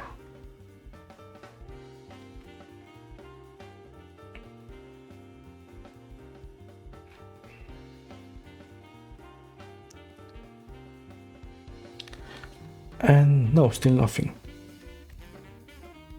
Maybe I need another one above everything.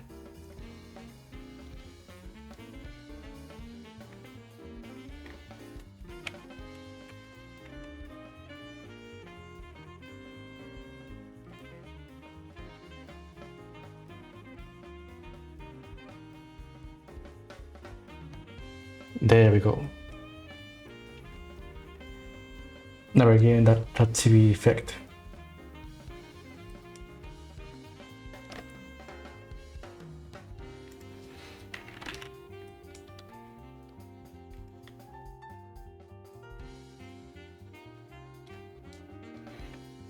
Now let's see how it looks up in game.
Alright, I should add that the timer should stop when it's game over. So for that, we should be here. No, wait. It's the game that has the control of that.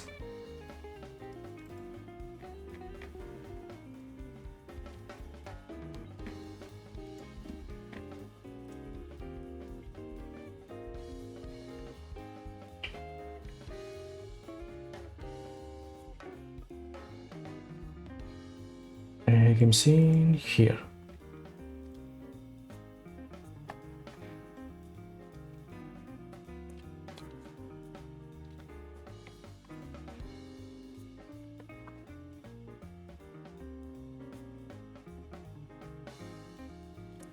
Now comes the complicated question: how do we tell when it's a timer or not?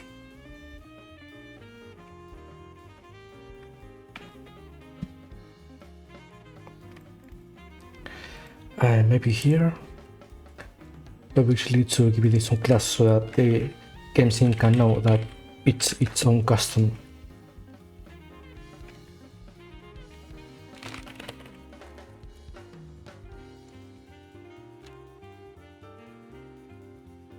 So we go here, we set true.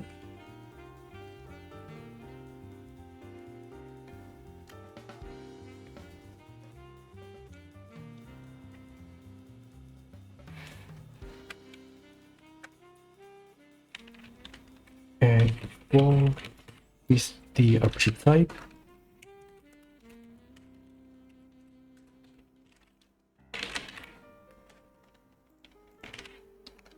Okay, like that.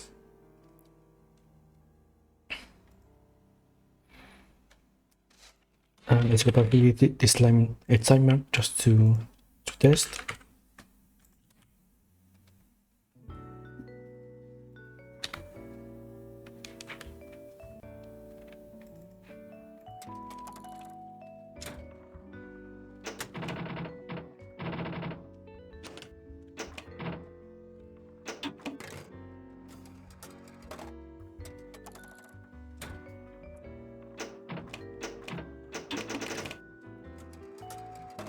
Right, now I'm gonna be unlucky with this.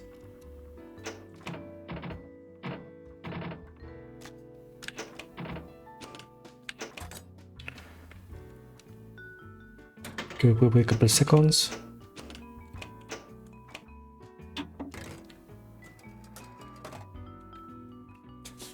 And it's still running.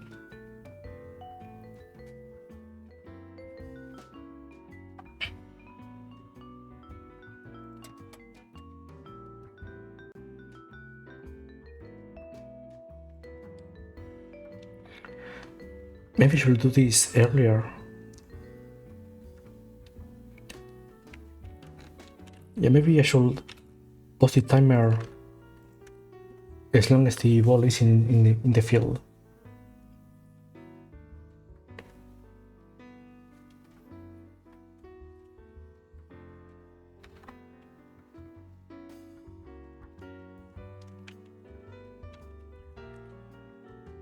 Actually, there was a variable for pausing the timer.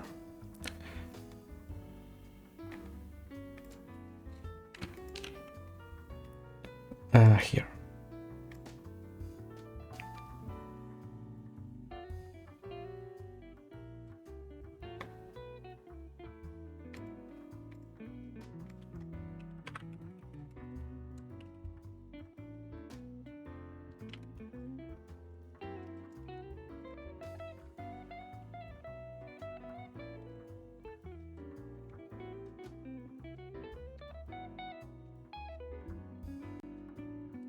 Okay, let's give it another try.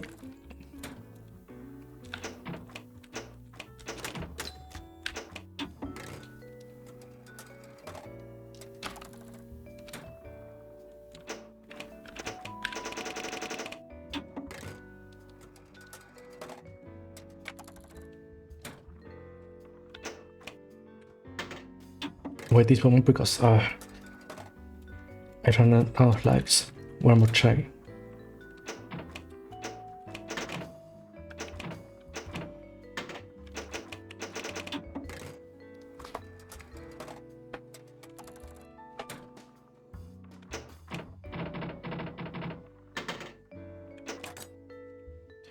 There we go. Now before read. Okay, now let's pause. And there it resumes.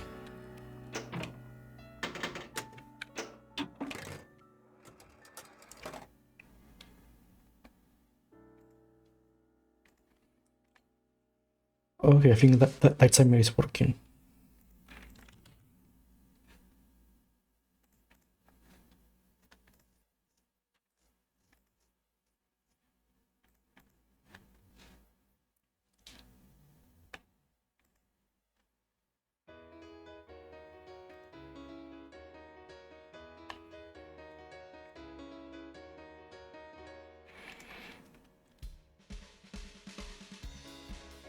Okay, so we have the animation, the background, a timer.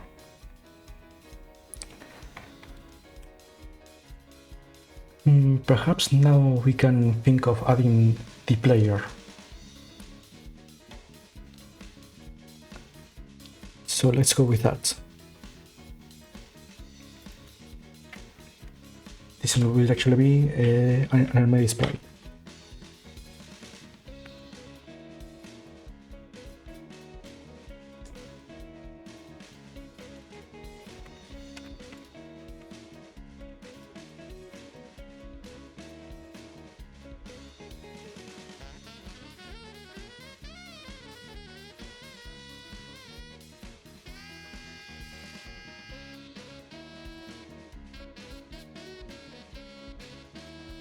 And let's bring those sprites. Where are they?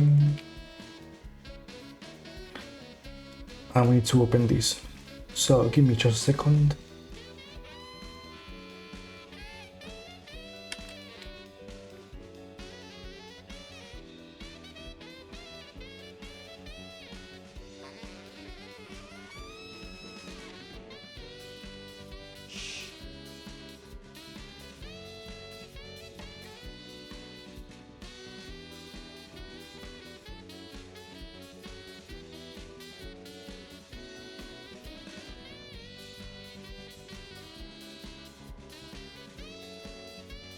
Two, four, five, 8, 9.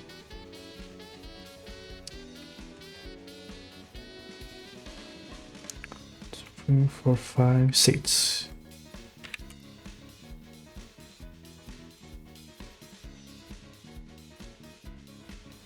So I guess it should be this one.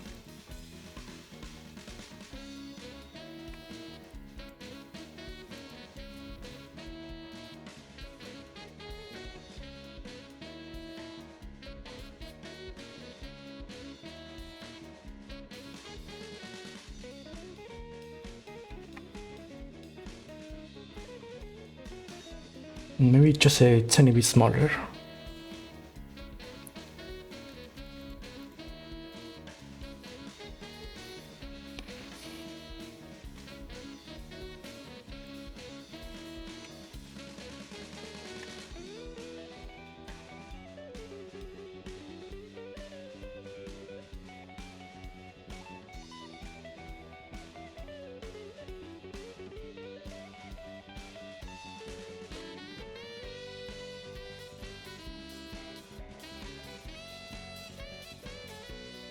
It will be like that when it's idle, and then when the ball enters in the field, we could play a moving animation, and when it enters the battle, it will move to this side, and when we hit the bumper, it will play a hit animation. I think that will be good plan.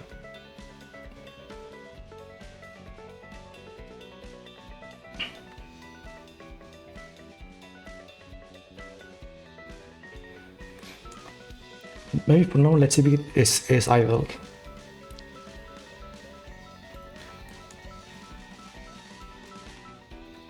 And when the enemy appears,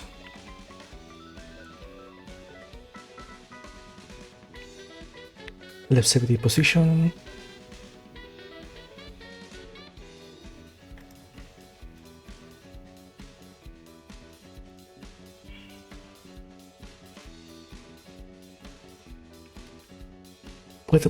Possibly let me save the position damage.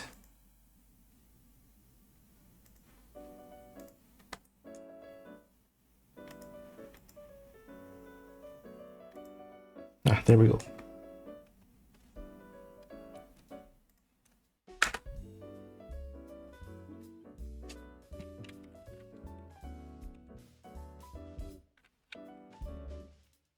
Okay, maybe there.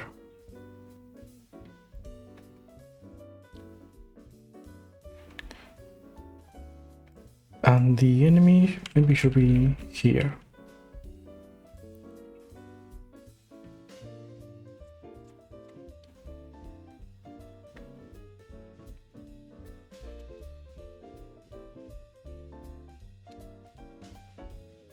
Yeah, that looks good. Okay. Now when enemy fades, it does the whole thing.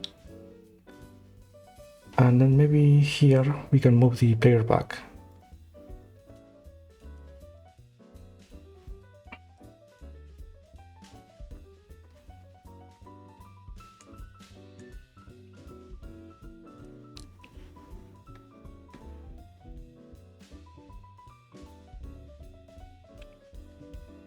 So the position, and let's say around here. We move it back to the center.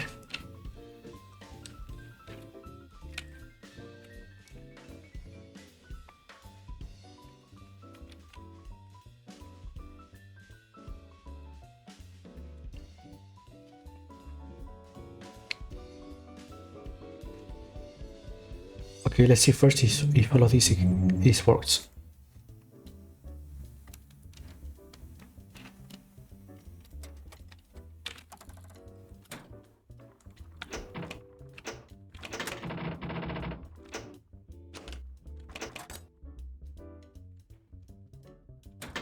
Okay, there's that.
Might need to enter once more. Maybe that's not a good size.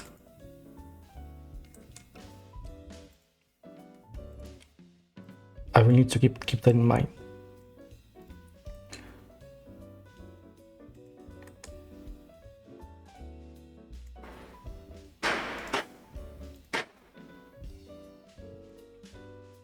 So maybe up to here.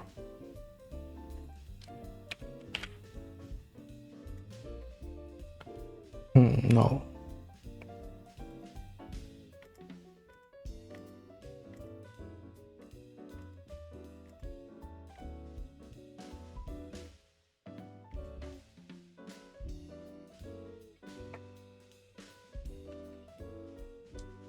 Maybe this size is too big.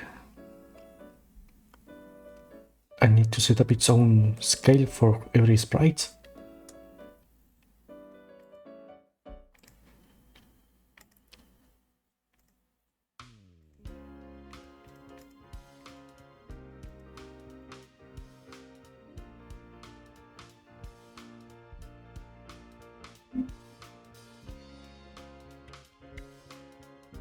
Because sorry about this problem. It's people it's on the top left.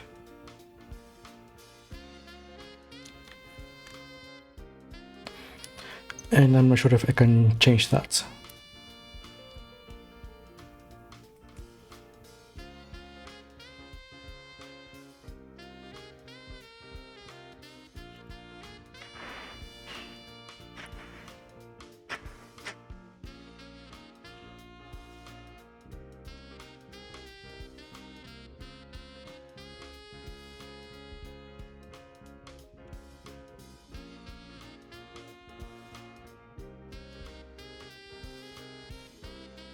Maybe like this.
Maybe this could be a better size for the sprites.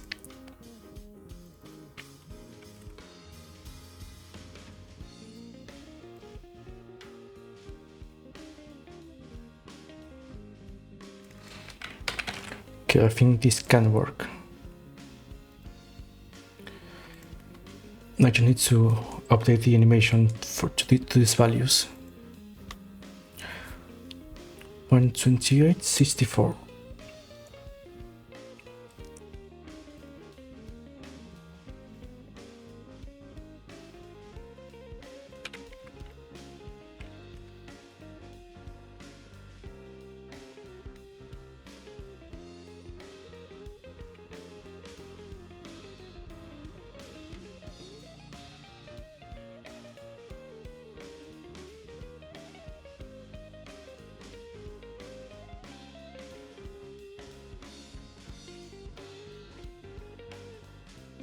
I was looking at the wrong place. Okay, 64.32.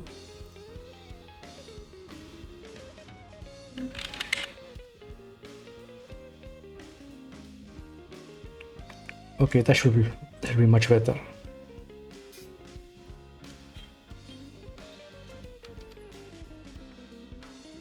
Hopefully it will look a bit better.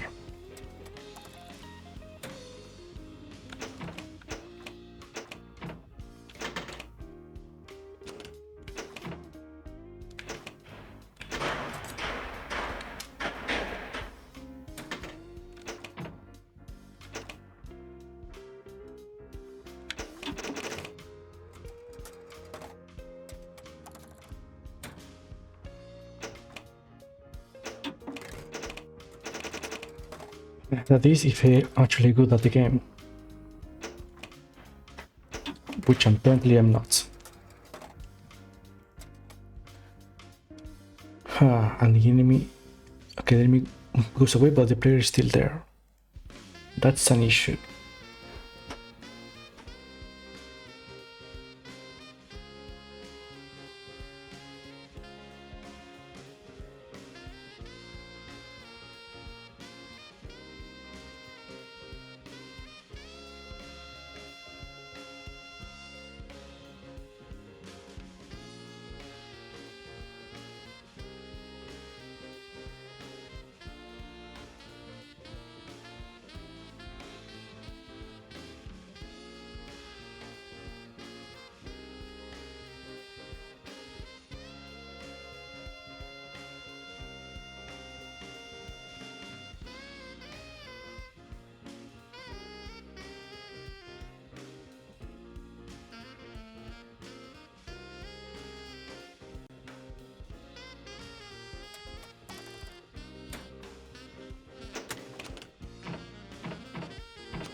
Actually, this would be a good time to test that.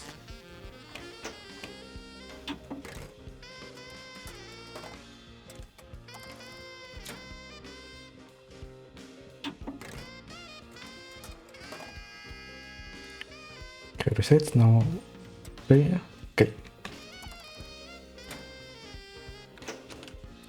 But the gate is still closed.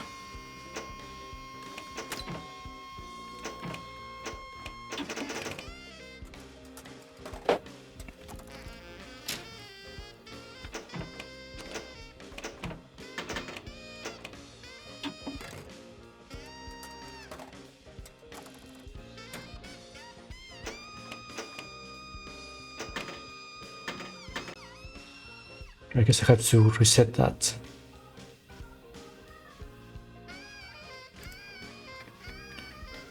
Now, where was that?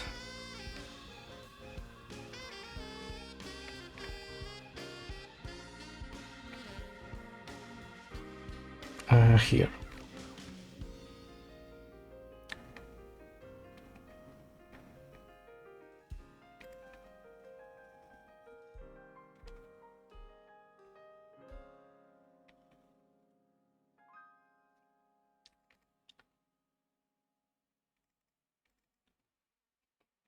Okay, reset board.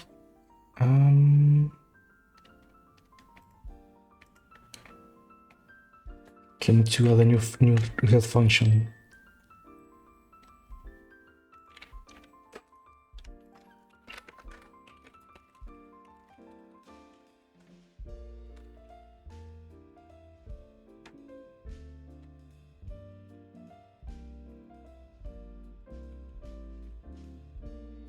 Okay, hopefully that will be enough.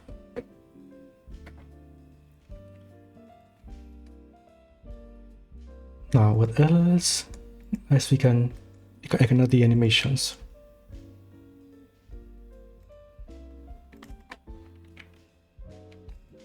And might as well try adding all the attacks now.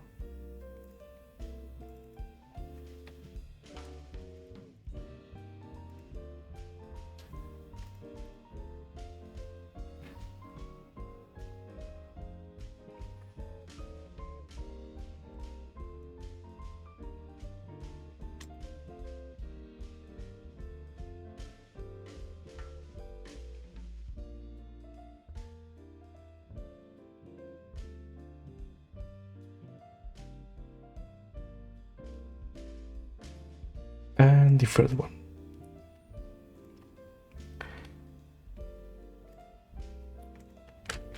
And one more for the victory one, which I think it's this one.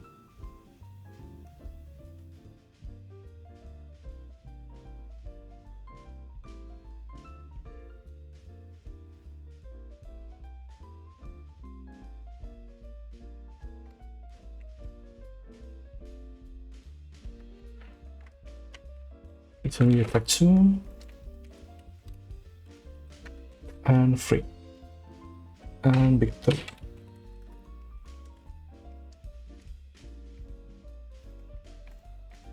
And none of these will loop.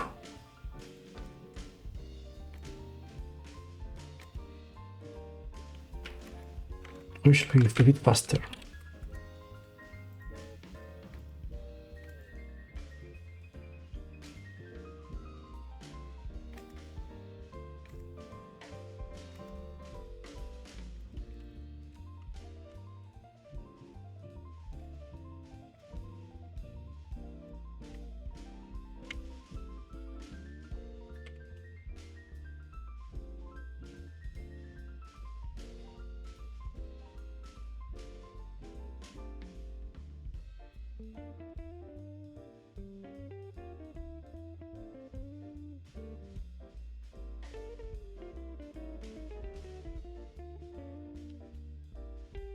Okay, let's leave it at that.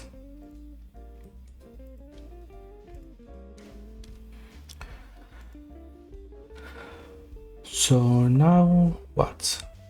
Here,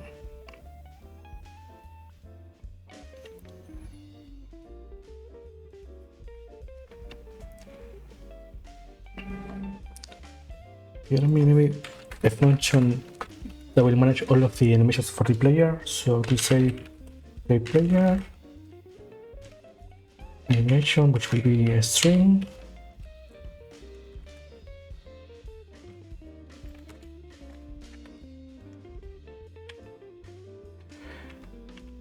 Okay, so we know for sure that it will be either idle, attack, or victory, at least for now. So if the animation string contains it's equal to attack, then we will do a special case because it could be either one of 3, which for now we will set to picking at random either of them for variety's sake.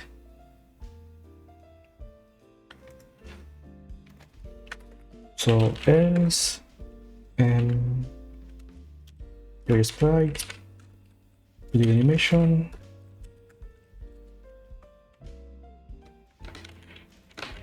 and here we should make the array here.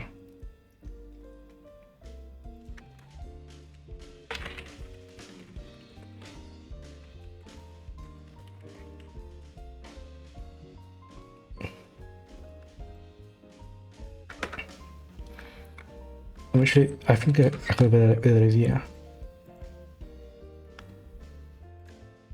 Animation plus and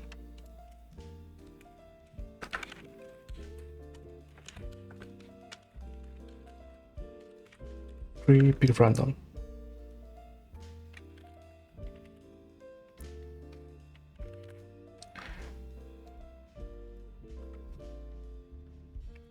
Now we go back to the board here.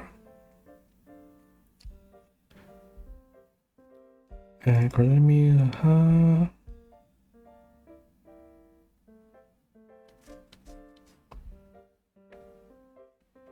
right here.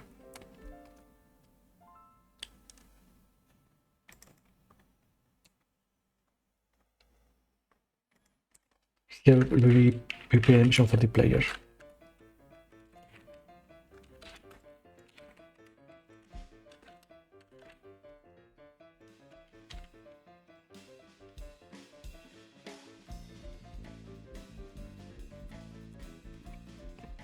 And we defeat the enemy here.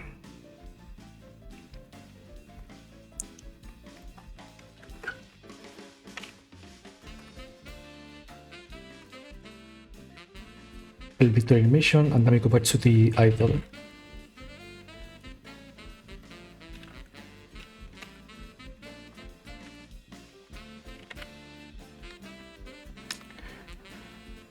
Okay, luckily that will be all we need to animate the player.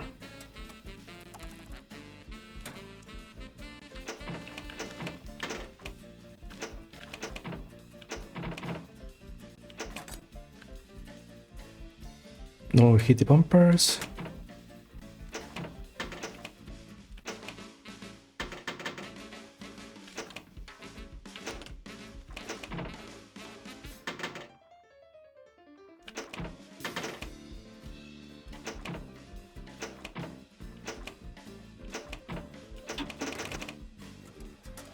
Seems to be working.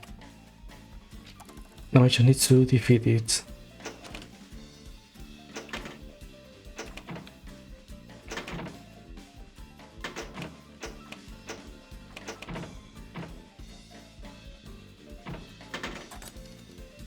Great, perfect. And now we have another enemy to face.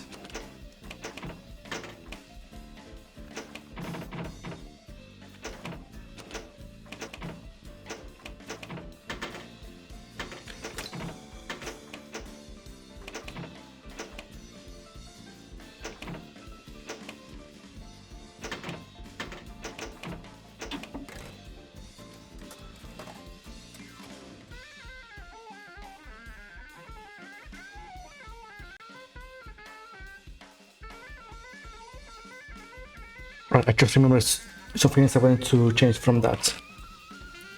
One, it's the font for this. Since now we can use a proper font for that screen.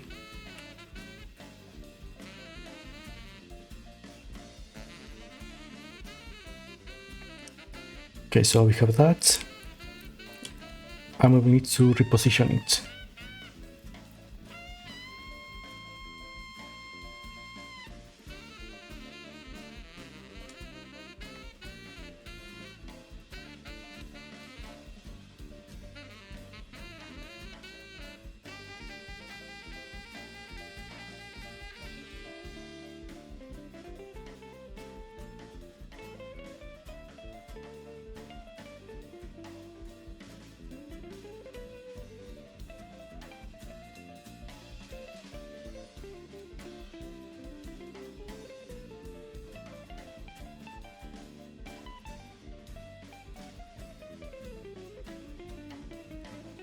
Right, we need to calculate this in a new way. So here, pop up here. Okay, so instead we use something else.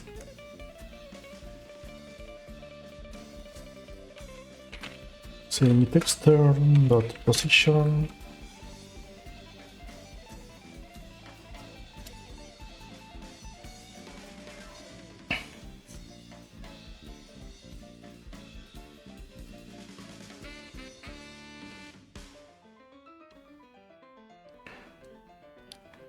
So 64 and 32.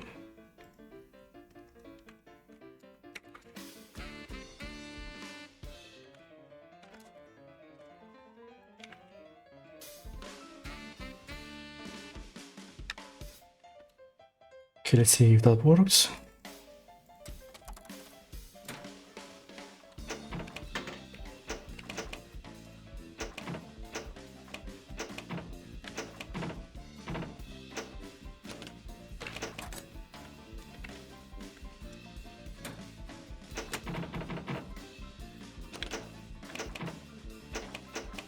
Almost. But it's still not showing up at the center, probably because of this offset.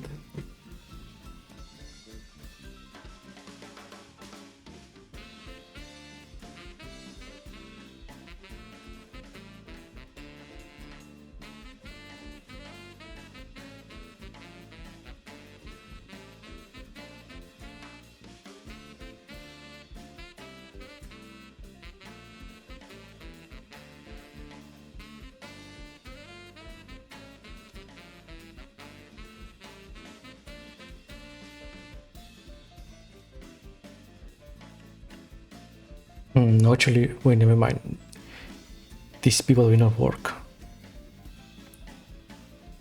So I guess we need to do is set this in a container that will have the label as a child.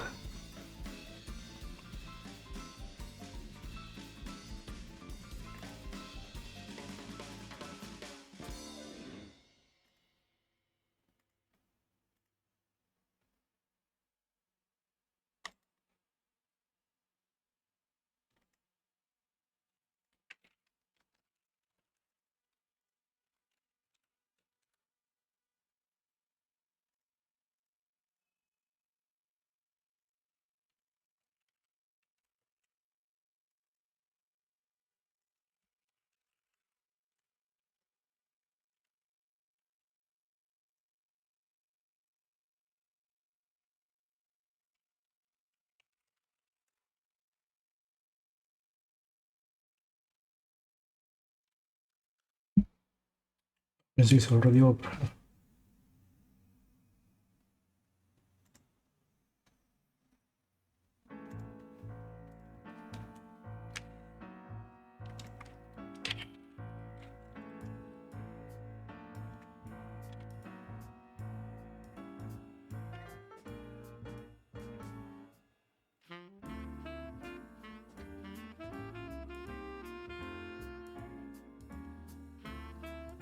Okay, so let me go back to the screen. Nothing should change here because everything's positioned the same way.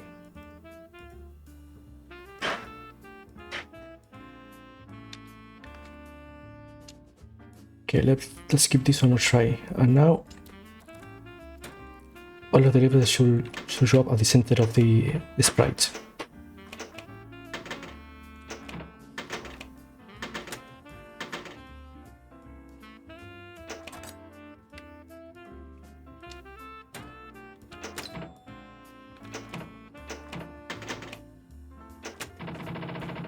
Yeah, there we go.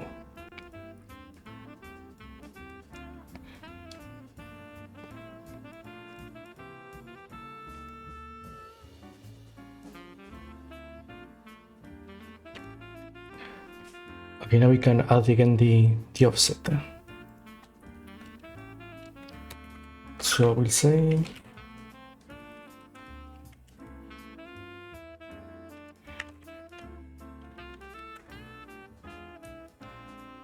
and let's see by how much.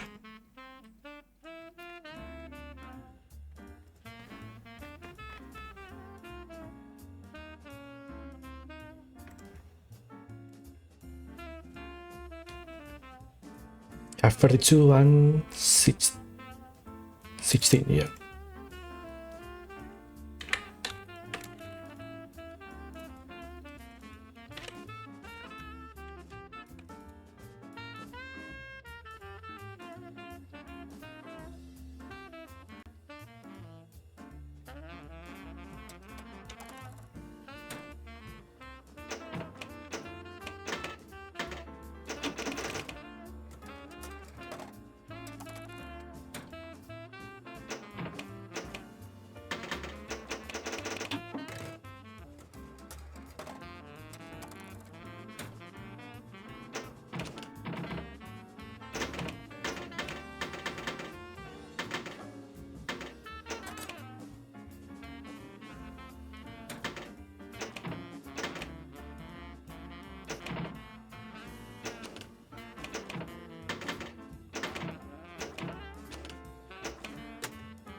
Okay, I think that we have pretty much the whole flow working now.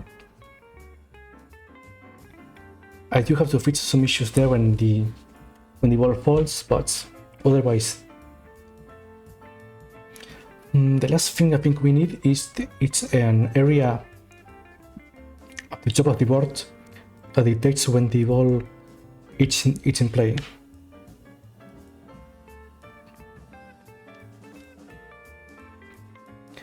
I guess that will be the last thing to do.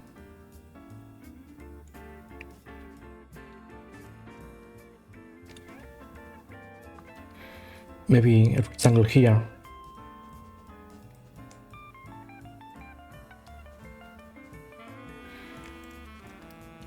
Okay, so let's add that. Should this be components? Yeah, probably. Okay, so let's name it for enter.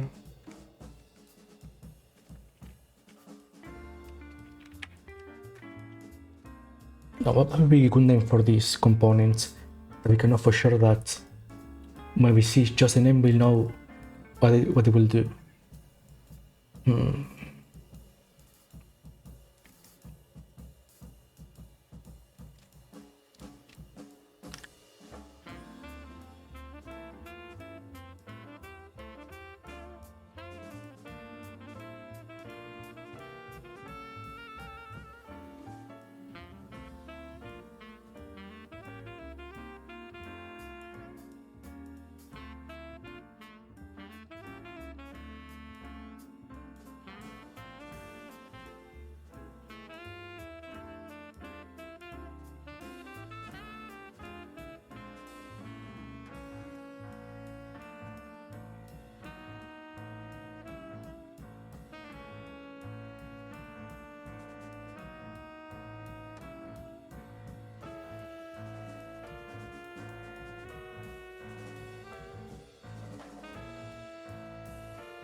Now the component breaker will be a bit tricky to work with because we will have to reset this every time the ball goes back to the plunger.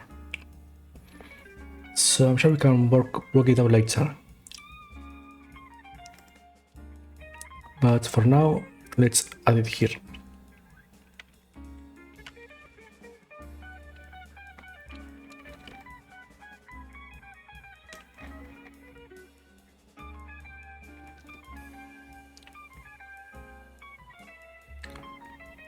Let's make it a rectangle.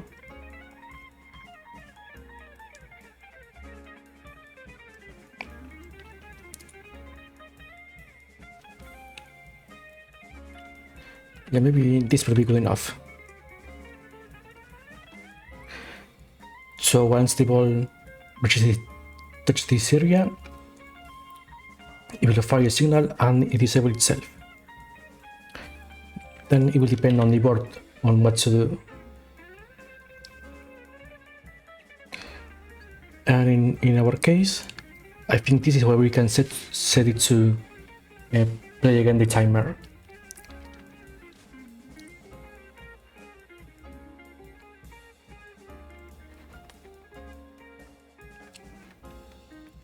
So let's set a reference to that.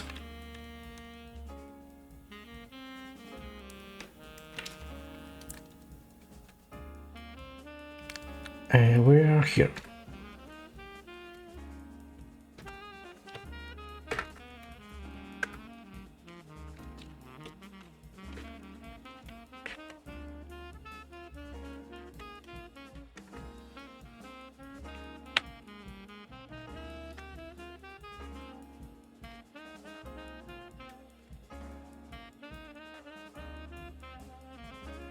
Here.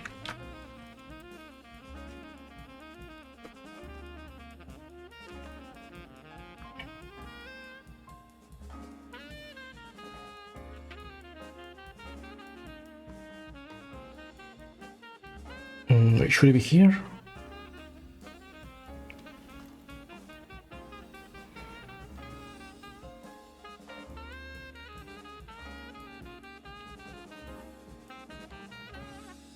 Here.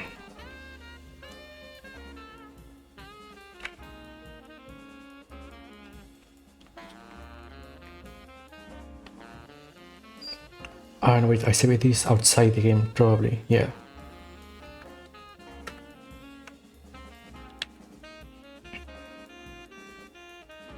Then, if the timer is paused,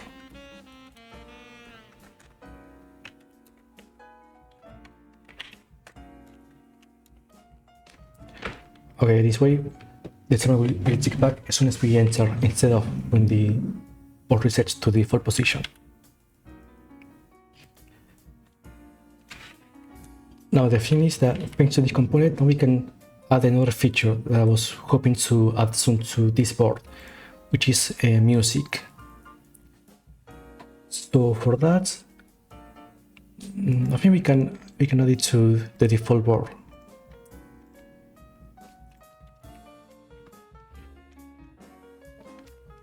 And I'll call it BGM.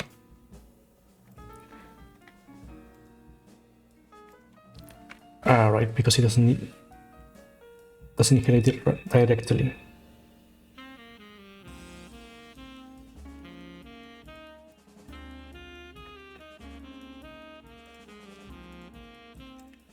Okay, so we have to add it ourselves, at least for now.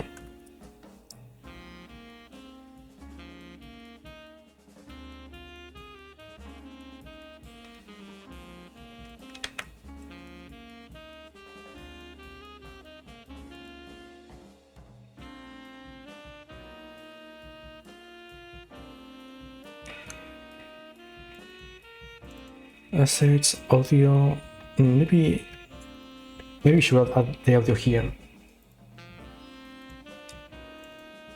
And where did I add the music? Right, there was a lot.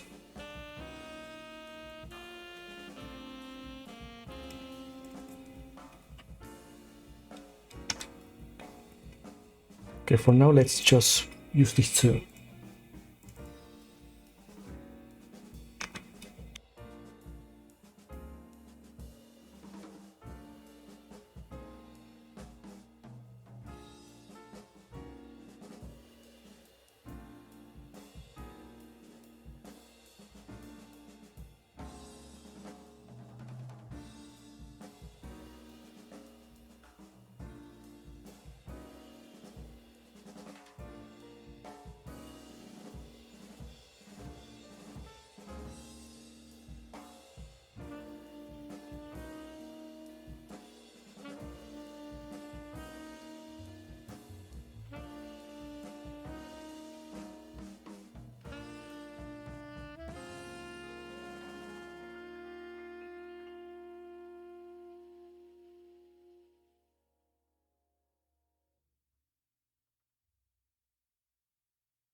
Here, just we play the music. So let's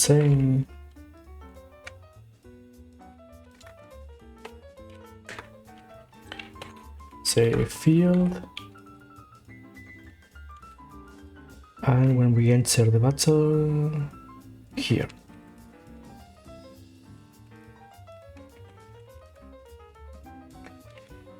Now the looping here isn't the best, but I'll change it later. So I don't bore you with that part of the process.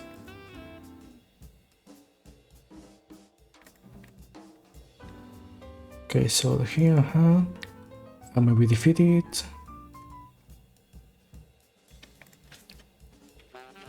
Here.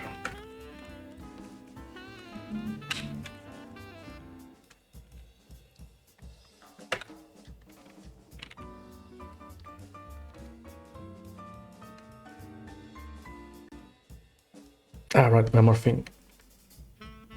When the ball falls,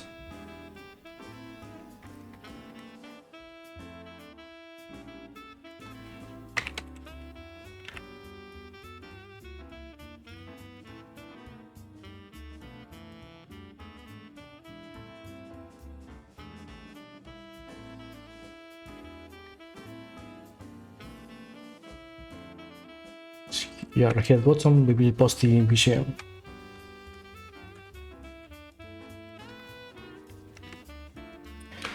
Okay, and this should be the last thing that we work on today. Let me just post the music. Alright, here goes.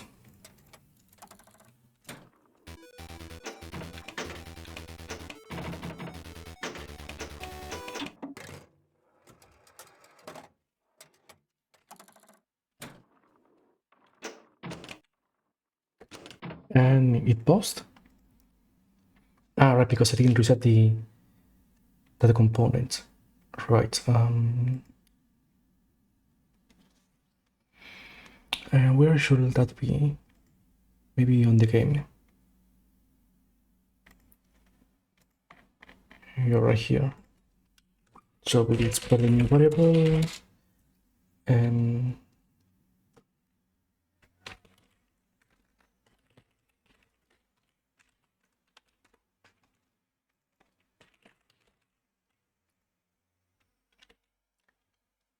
yeah, right here. Ready? Start game.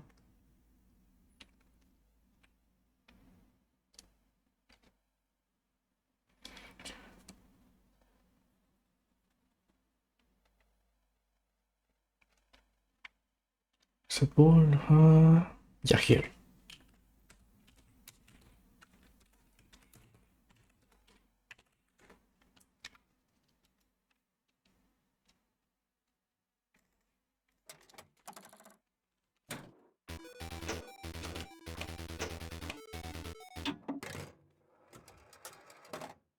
Okay, fail, and now if we go back here, I should play again. And it doesn't. Great.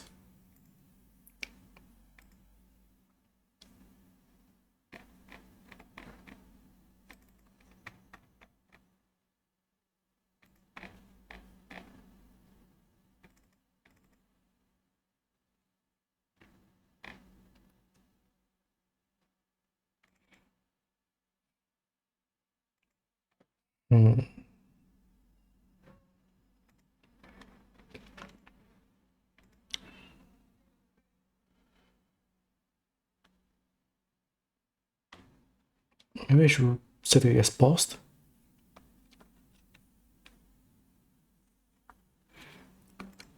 No, actually, first I should see if the shape is being reset.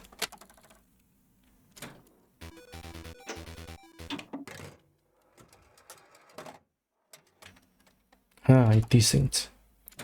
Right, because I never assigned the value. My bad.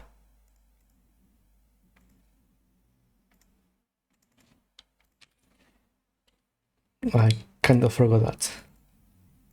Okay, now it should work.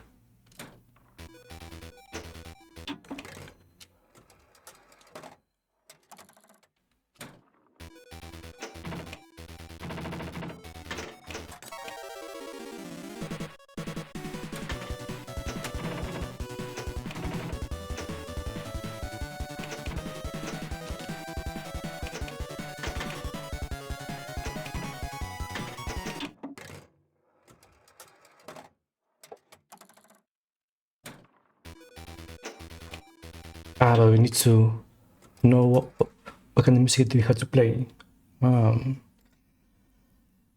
Right, in that case, 24, we'll enter here. We believe currently it's null, else battle.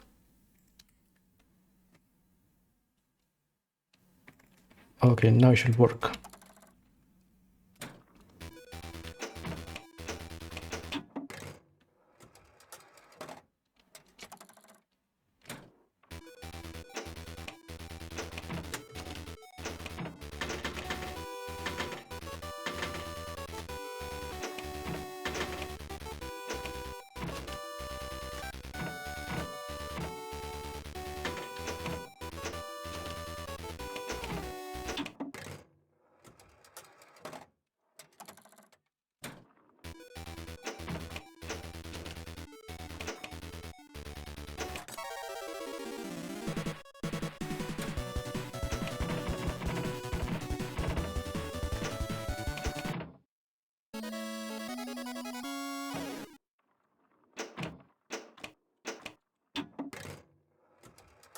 Well, it seems to work. The audio part at least. Now what? Alright, you should go back to the film music, which should be here, right at the end.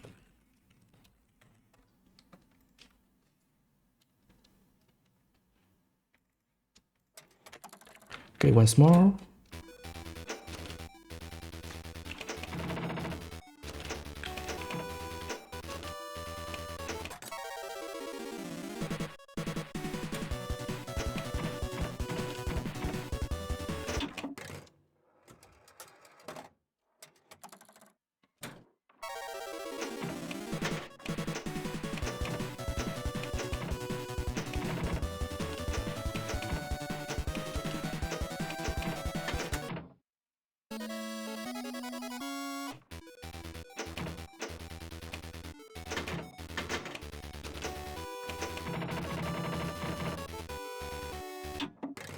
Okay, I think that we can call it there for today. That's just having those songs really improve the experience, I would say. Maybe repeat over here. And one last change here on the screen when the display animation ends. Here. Maybe we should go back to default.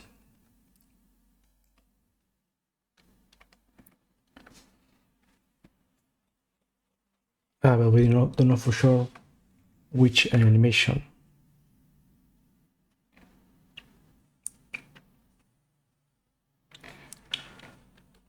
Maybe I'll save any variable down here.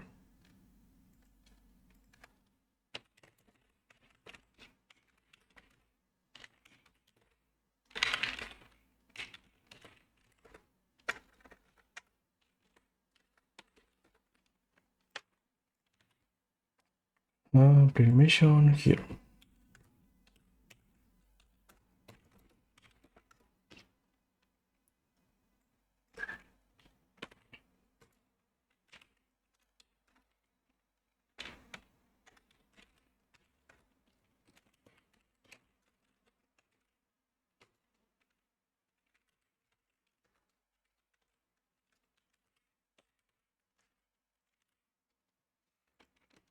Okay, that last change.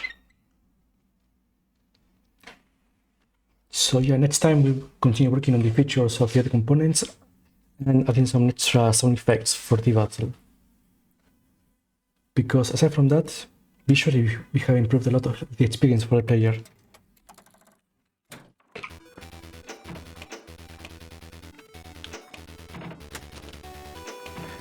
Let's give it one more try here.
Okay, I think we can leave it like that for today.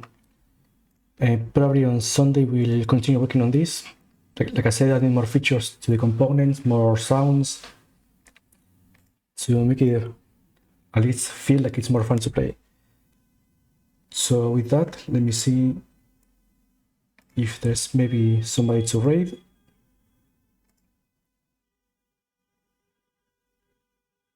And actually, no, not this time either, sorry.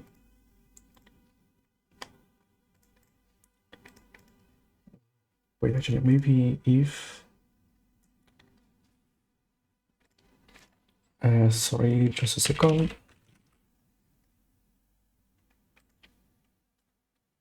No, actually, today not either as well.